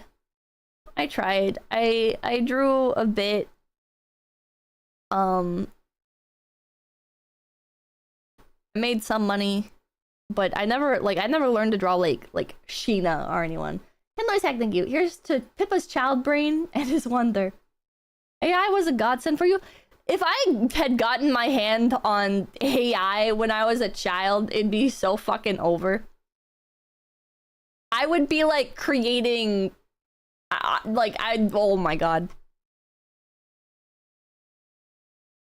Man, if I had been able to get into 3D when I was younger, I think I would have taken to that quite a bit. But I didn't get a computer that could handle 3D creation software until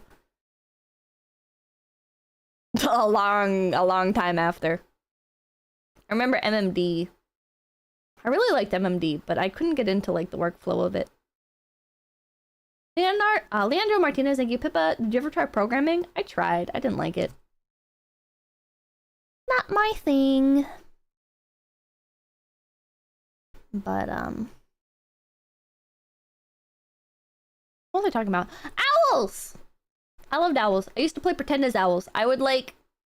I remember I got mad at one girl for, like, copying me because, like, I would run around school pretending to be an owl.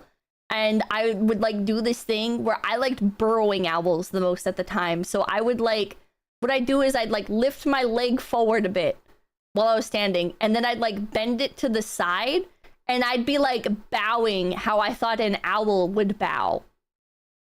I'd bow the way I thought an owl would. And then she started doing it, too. And I was like, you're copying me. And she'd be like, well, yeah, because I'm an owl, too. And I was like... You're not an owl. I'm an owl. And now I'm a rabbit. Anyways, an owl off. If you had your own production company, would it be Peep Peep Productions or Pipkin Productions?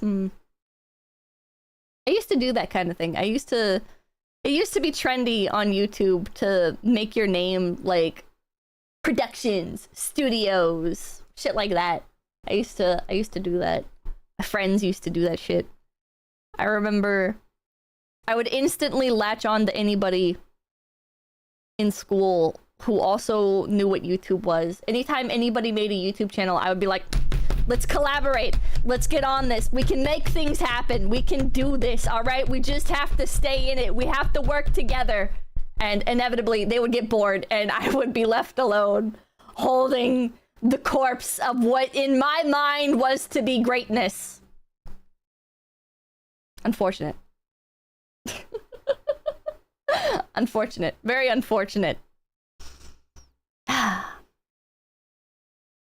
So this is why you hated collabs. Maybe that's why it took me so long to be able to be okay with collabs. Maybe in hindsight, maybe I had been so traumatized by all those failed collaborative YouTube channels from my youth that now I'm like, abandonment issues. I have abandonment issues from failed YouTube channels. God damn it. I found more companionship on YouTube rather than in school in regards to YouTube, because I would like I'd message people. I used to message people on YouTube and I'd be like, do you want to collab? Do you want to draw our characters together dancing to little music? Do you want to play video games with me? Do you want to do you mind if I draw your character? Do you want to do you roleplay warrior cats? Blah blah blah blah blah. Does YouTube still have messages? It does not. It does not. In hindsight, I guess I was pretty extroverted. I guess I was never extroverted. I was just social. I really wanted people who were into YouTube. Maybe that's why I was so driven to join a VTuber company too. I don't know. But I remember people would do, oh god. This is horrifying to think about.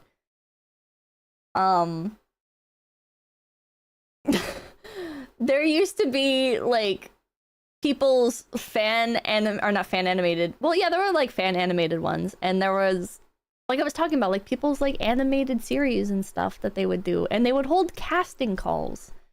And I felt like I could be part of something if I joined other people's animated series. So I would do like baby's first voice acting stuff. Needless to say, even when I did get the part for things, for these single person production studio animations on YouTube, most of them never came out. Most of these things never came out. There were a few that did. There was one that kept coming out, and in terms of like voice actors, it was literally just me and like one other person. They could not find a voice for the main character. I guess only 2 of us even fucking bothered to audition. And I voice acted for that, and I remember I got bored of it. I thought their series sucked. I like watched their series and I was like, this is not good. I don't want to be part of this anymore. And I just ghosted them. I just stopped sending in my lines. They kept at it. They were like, please, can you send in your lines? Can you send in your lines? I was like, no. No thanks. I didn't even say that. I just gave up on them. It's just terrible. You ruined their dream. I ruined their dream. That's cold. That is cold. I was mean. Send in your lines. Yeah, some things never change. Even now, I'm like, yeah, I'll send in my recording. Yeah, yeah, I'll record my lines. Yeah, I left them with the corpse. The cycle of abuse continues. God. What series? I don't remember the name. Obviously, I can't. Even if I could find it, I can't show it to you guys. Just seems nuts. Thank you. Pippa, I'm happy you found something you love. Truly, you're an inspiration, Pippa Love. Oh, thank you, thank you. Thank you, thank you. Time is just a circle, chat. The abused becomes the abuser. Now who's left on red, idiot? Pippa, have you seen the monkey torture cult on YouTube? Yeah, unfortunately. Oh man, I wish I could find a lot of them, but most of them are fucking gone.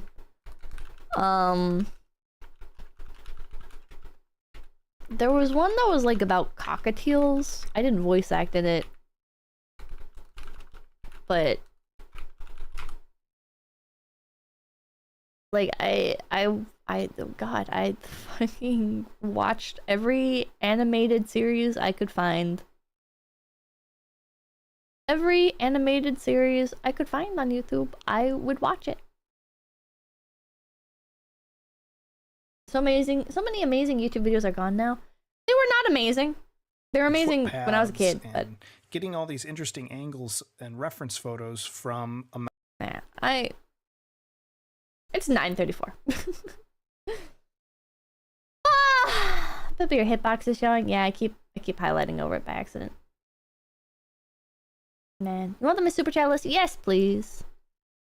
Yes, please. Oh man, I bet all that stuff nowadays is probably like on TikTok and stuff. I bet all the people. Greaseman, thank you. Please turn off the ear rape already. I will. If you love owls, I'd suggest checking out 𝐿 the Eagle Owl. 𝐿 the Eagle Owl. Oh, you're somebody's pet eagle owl. Cute. I will have to take a look. Oh my god, 1.7 million subscribers. Holy shit. Holy shit. Oh. That's the work server. Alright. Dun dun dun dun. Man.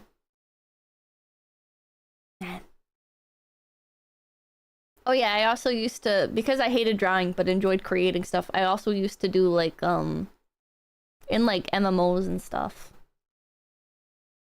I would like record my character running around and in like Roblox and stuff, and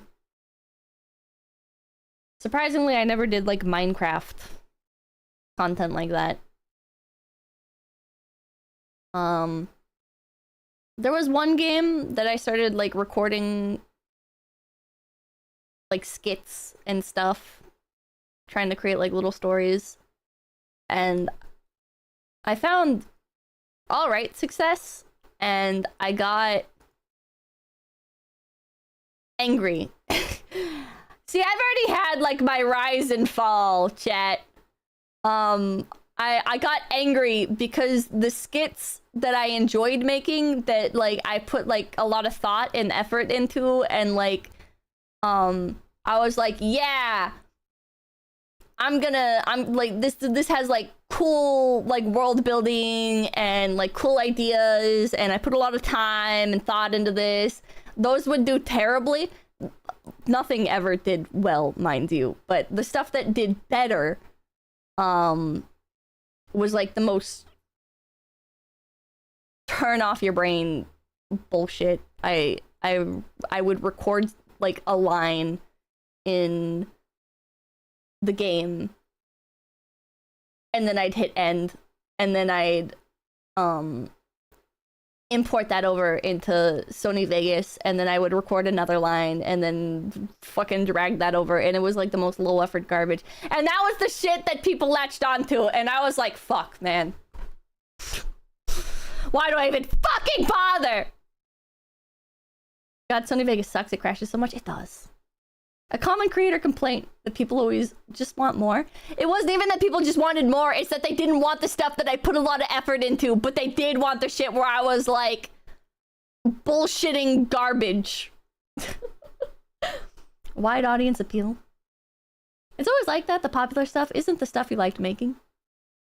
It's so weird.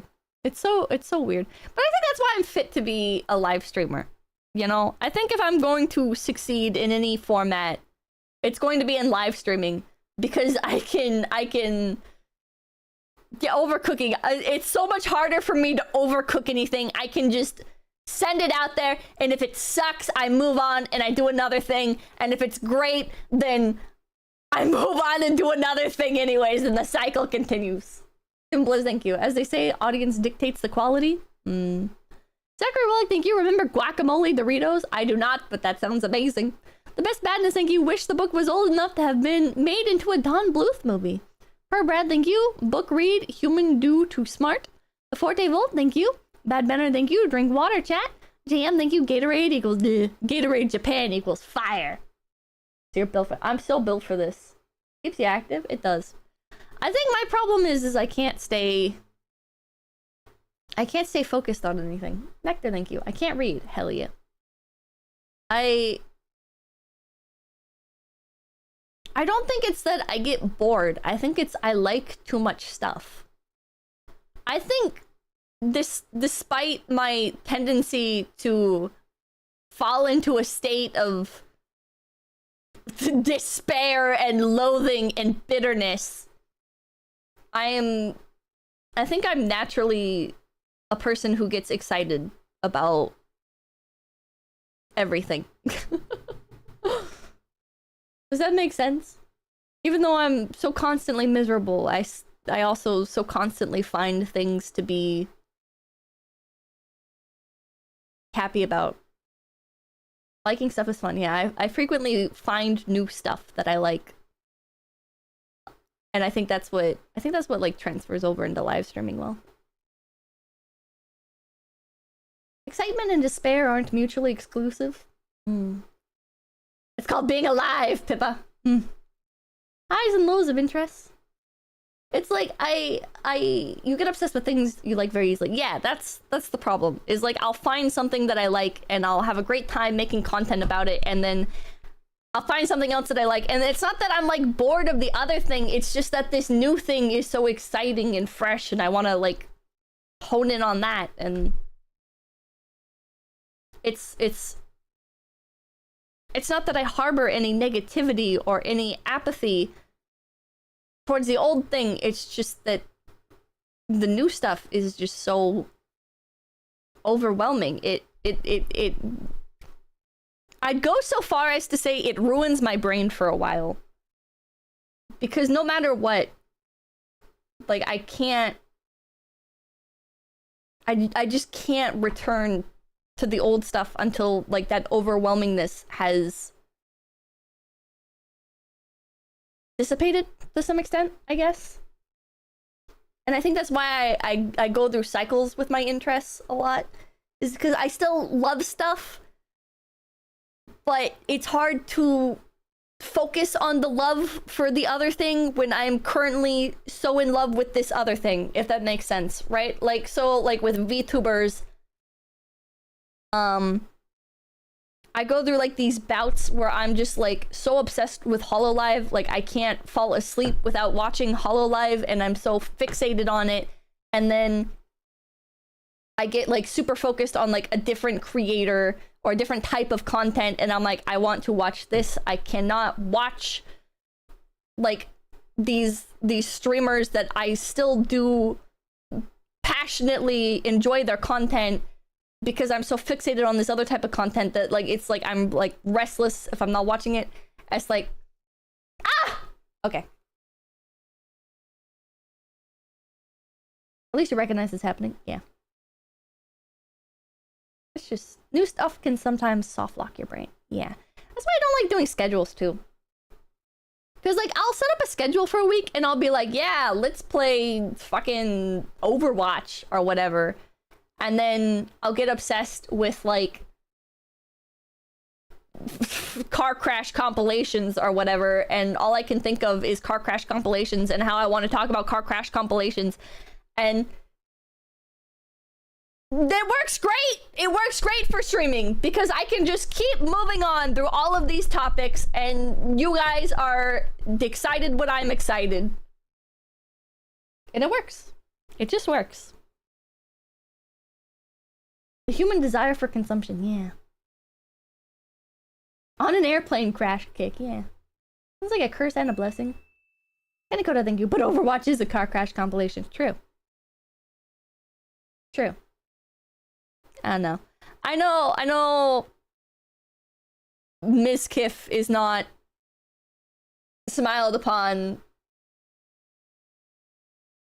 currently, if ever, by the general public, but I really resonated when he talked about how he has like diagnosed ADHD, and he seems to go through like a lot of the same stuff, and he found that like trying to stifle it, trying to like take medication, trying to like change himself to not be like that, hurt his content, hurt his sense of self. And you can argue that like attaching your sense of self to your content creation is harmful, but it also does feel good to like have what others might perceive as a weakness be channeled into a strength with such a particular niche. You know what I mean? That niche being streaming. This GIF is golden standard on how to cope as a content creator with ADHD and mental illness. Medicating ADHD/ADD is lame, just get used to it. As long as it's not destroying your life, it's fine. It's your superpower. Autism is my superpower! Have you guys seen those memes? Zero, thank you! Malcolm Lang, thank you. It delivers lore without unnecessary exposition. Just these nuts, thank you. Yes, I've the thought of inviting him for shit and giggles, but didn't. Ultimate Drago, thank you. This is going straight on the fridge. Peng Yang, thank you. What kind of predators do they catch? Like lions and tigers kind of predators? Or like Dr. Disrespect and P. Diddy kind of predators? Like, they ride a weasel at one point. Flakymon, thank you. He's not a mouse. He's a rat. Daddy Dango, thank you. Just finished reading the book, Pippa. You kind of odd you made us read the Kama Sutra. What? Chubby Disciple, thank you. Hey, Pippa in chat. Sorry, can't join book club due to D&D game happening. Love y'all and enjoy. JM, thank you. Midnight casually commits insurance fraud. Jesse's nuts, thank you. Teacher didn't read the homework. Daniel Sierra, thank you. Come off as the author is an artist, not a writer. Ashkadiani, thank you. Simple stories also don't distract from the mood. Too much complex narrative would almost make it seem too human, I think. Thank you for book club return. Hell yeah. Yeah, I think that's a good point. I think if the stories were complex, it kind of would damage the vibe a bit. Yeah, Harkadev, thank you. Mascot TTRPG with the girls win. I don't know how many of the other girls would be interested in Mouse Guard as a TTRPG. I think this might be a bit more niche, perhaps. Let's just keep it with chat. Let's just keep it with chat. Doesn't hurt to ask. Then I have to learn how to like run the game and stuff because nobody else is going to want to. And then I have to organize the times and everything. And I already failed to get the fucking D&D game running, so. Hey, thank you. Mouse Guard RPG set 2E on the Rift and T for $70. Ronald, thank you. Why SpongeBob would never? Animate Document, thank you. For the gift PP. Guidas, thank you. Really into reading. I got the perfect light novel series. Will 100% empathize with the protagonist. Yeah, really? Will I? Yeah, is it called Descendants of a Bookworm? Sunkiss, thank you. If you haven't read it yet, I would recommend the book Scurry by Max Smith. As a fellow mouse story enjoyer, it's a cut above the rest. I'll have to look into it. Scurry by Max Smith. I'm not too into animal stories anymore. But wow, we should read volume 2 for book club. I don't like Ascendance of a Bookworm. I feel like light novels are best kept to your own very specific personality and niches. Because when you read stuff that's just like generally popular or falls even a little bit outside of your hyper specific taste in anime tropes and shit, it just feels grating. Anyways, can I raid any of the Mouse Guard stuff, I wonder? I presume if I type in Mouse Guard into YouTube search, nothing is gonna come out. Oh, yeah, sorry, actually, mine comes up, my live stream. Read Crime and Punishment? Crime and Punishment is really good. Don't give up on the phase D&D. Can I be honest? I really don't want to run it. Can I be honest? I really don't want to run a phase D&D campaign. I was really excited to, and I started a bit of it. And I started prepping, and I realized I don't think it would be fun. I don't think it would be fun. I don't think it would be fun to compile all of the rules that, like, how do I say this? Like, when I played D&D 5e, right? I played with, like, small groups of people that were very just, like, chill about it, I guess. Like, if you didn't know a rule, sometimes, fuck it, doesn't matter. Other times, oh, let me explain the rules to you. So there's, like, a lot of rules. I have not sat there and read the entire DM's guide or anything, which is something I'm going to have to do. I'm going to have to read the entire DM's guide. I'm going to have to take notes on the rules that I frequently forget. I'm going to have to explain all of these rules to all of the other members because they're going to have no idea. And I'm going to have to do more research into how to make a fun first game for viewers. I'm going to have to watch fucking Critical Role because that's what everybody's going to expect, is for the campaign to be like Critical Role, because that's what everybody associates D&D and content creation with, is fucking Critical Role. So it's going to have to be like that shit. And I'm going to have to deal with a bunch of people correcting me on the rules, which I do appreciate that people are passionate and that people care, but also, like, the backseating when I'm already nervous talking about a subject will be very overwhelming, and I'm going to feel nervous and I'm gonna feel insecure because I'm not gonna have every single rule memorized, and I'm gonna have like if I'm sharing like my perspective on things or whatever, it's gonna be like, ah, why did Pippa do that? Or, oh, Pippa like fudged a dice roll for this or whatever, you know. It's like, I don't know. It's a lot of prep mentally, a lot of prep physically, a lot of prep socially. And I don't think I'm cut out for that strain.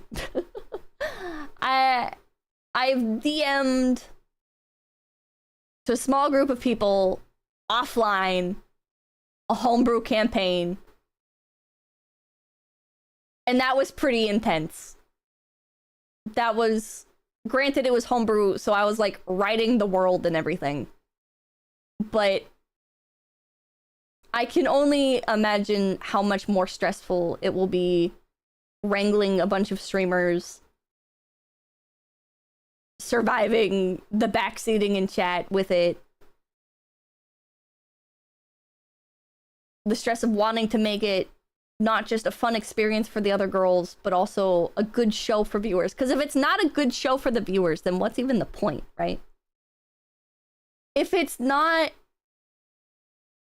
fun for the viewers, it could just as well be a private behind-the-scenes campaign. Yeah, why stream it? Exactly. I don't know. Why don't you do it off stream, you know, not streamed?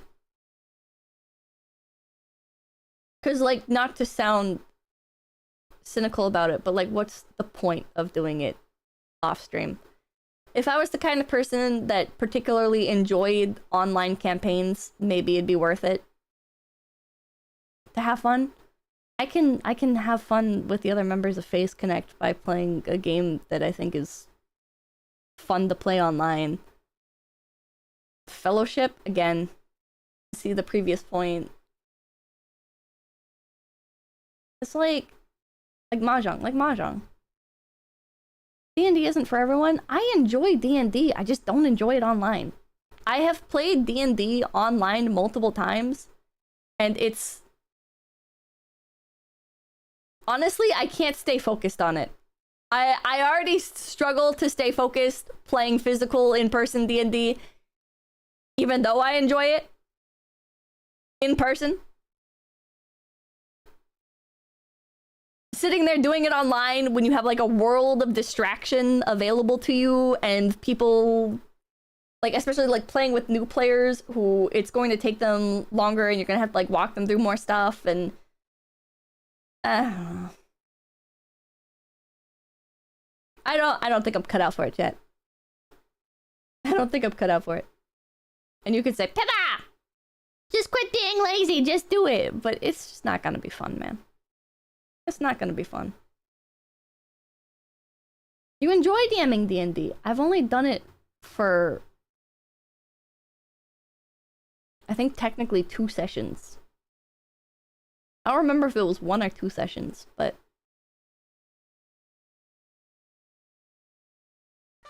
that was fun. That was...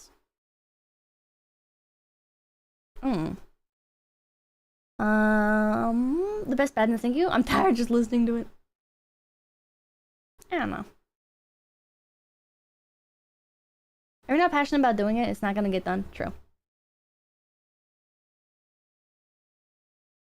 I don't know. I was pretty excited for the idea of like a Strixhaven D&D collab. And I think I kind of killed it for myself a little bit by doing the research.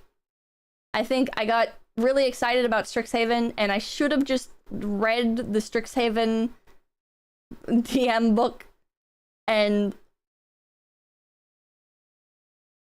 did it instantly. Got too into the weeds, yeah. But I talked about the Strixhaven campaign and got a bunch of negative feedback about Strixhaven. And then I did more research into Strixhaven to see if like that negative feedback was true, and found more negative feedback about Strixhaven. And I don't know. Kinda. I super enjoyed Strixhaven. The downward spiral. I rode the negative train. I did. I don't know. Make your own RPG. That's a lot of work. It's super simple. Yeah, that's the problem with Strixhaven. Is that it's so simple that it's not fleshed out where it needs to be. Strixhaven, for those of you who don't know, is a D&D 5e module that it's like a magic school. And there's like different houses and stuff. It's like it's like D&D Harry Potter basically. And there's a lot of complaints about it because it leaves a little bit too much open for the imagination. There's a lot of stuff that's just not fleshed out where it needs to be. A lot of stuff that is inconclusive, a lot of stuff that, yeah, it could go very well or very bad. It seems like for a lot of people, it just ends up feeling very unsatisfying to play. And as a DM, it's on you to like fill in those blanks. And I don't think as a still beginner DM that it would be a good idea for me to try and fill in those blanks. It didn't really deliver on the school part of things. I just kind of homebrew my own from there to plug up the holes. That seems to be a common complaint about it. Not enough guidance in the world building. There's like a world there, but the storylines that they lay out don't have... A lot of them don't have endings. A lot of the things that get brought up don't go anywhere.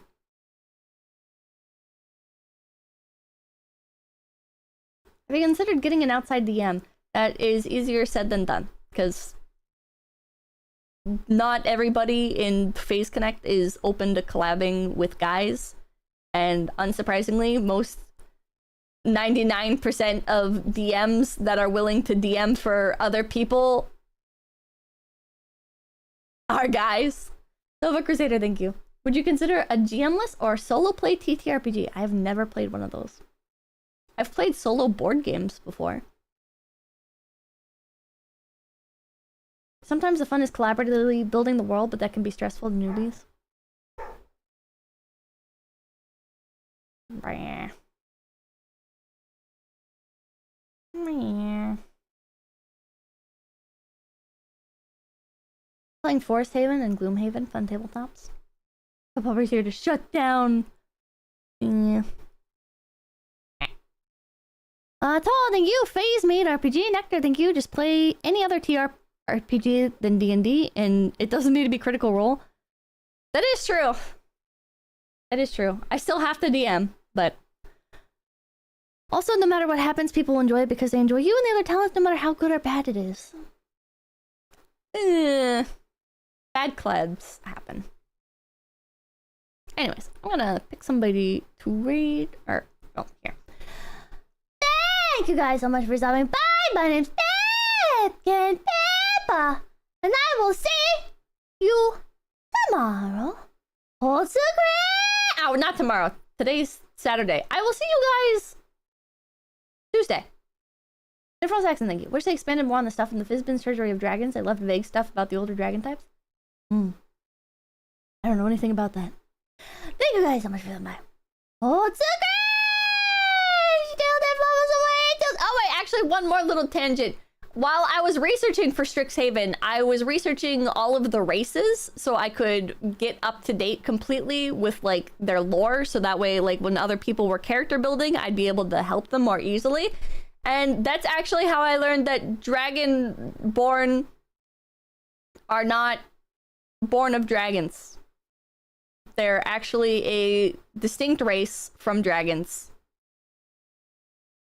that were enslaved by dragons. They're not dragons. You didn't know. I had no idea until I was researching for Strixhaven. Like, I had played with people that had played Dragonborns before, and I just assumed. I had just assumed that they were in some way related to dragons, but they are not. That kind of fucked me up. I was like, what do you mean the Dragonborn who look like dragons and have dragon in their name and their name says Dragonborn, implying that they are born from dragons, that they are not they are not dragons. What the fuck? They don't have tails, but they have wings. Or they can have wings if your DM allows it. Like, what the fuck? What the fuck? They even have colors. They're just like dragons. But they're fucking red dragonborn, silver dragonborn. Why did they do it like that? Ah! God. Zilzamare, thank you. When Dragonborn were created in 3.5, they were born of Bahamut. Now they're just lizards. It's so fucked up. I had no idea. I had no fucking idea. And the weirdest part is the person who played a Dragonborn in my party was a rules lawyer. And he never brought it up. He never brought up that they're not actually dragons. How did that never happen? Why would it matter? I don't know. I just feel like it would come up at some point. Whatever.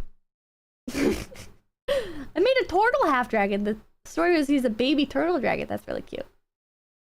Rules lawyer aren't lore nerds. I guess that's true. I guess. I don't know. That fucked me up. That fucked me up so much, chat. I learned a lot about the races during that. I learned a lot about the lore of the world, too. And honestly, it's complete garbage. D&D 5e lore is complete dog shit. I cannot say I enjoy a single part of it. Honestly,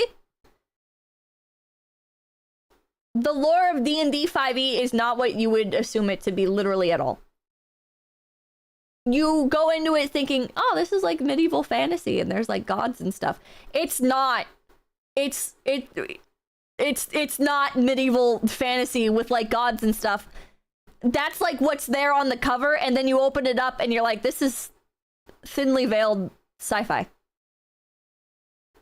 This is garbage. This is garbage. I don't like this. I don't like it. I don't fucking like it. Also, somebody said like it's early modern. It is kind of early modern, which is so weird. It's so weird. If you ever get bored, please look up D&D 5e lore, because I promise you, you will be very caught off guard. Nothing is as it is on the label. It's lame. It's really lame. It's not good. I'm curious now. Maybe we can watch videos together or something at some point. I don't want to be angry though. I gotta say, it kind of hurt my perception of 5e a little bit, because I really I don't know. I don't know. Nobody I've ever played with treats it like how it's written. Artificer class does not fit D&D vibe. Correction, actually. Artificer is more D&D 5e than anything else in D&D 5e. You do not understand, actually. There is nothing more 5e than Artificer. Okay. I'm hopping out of here. Thank you guys so much for stopping by. My name's Pumpkin Pippa. Yeah, 5e is cringe. Oh, it's a cringe! Till they blow us away, till they. Till they blow us away, till they. Till they blow us away, till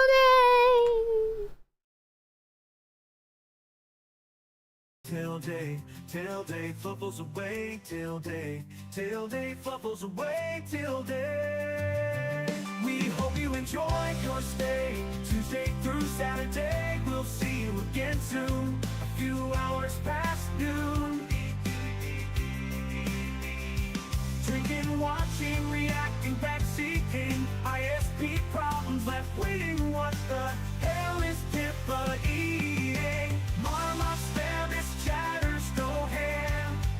super chats when we'll pit possum come back. We hope you enjoy your stay.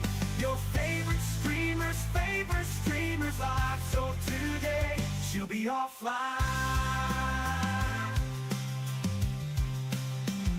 𝐿𝐴𝐴𝐵𝐵, we'll see you again soon. Leave a like and bob to the outro tune. Next stream we'll argue and laugh. Next stream we'll have a blast.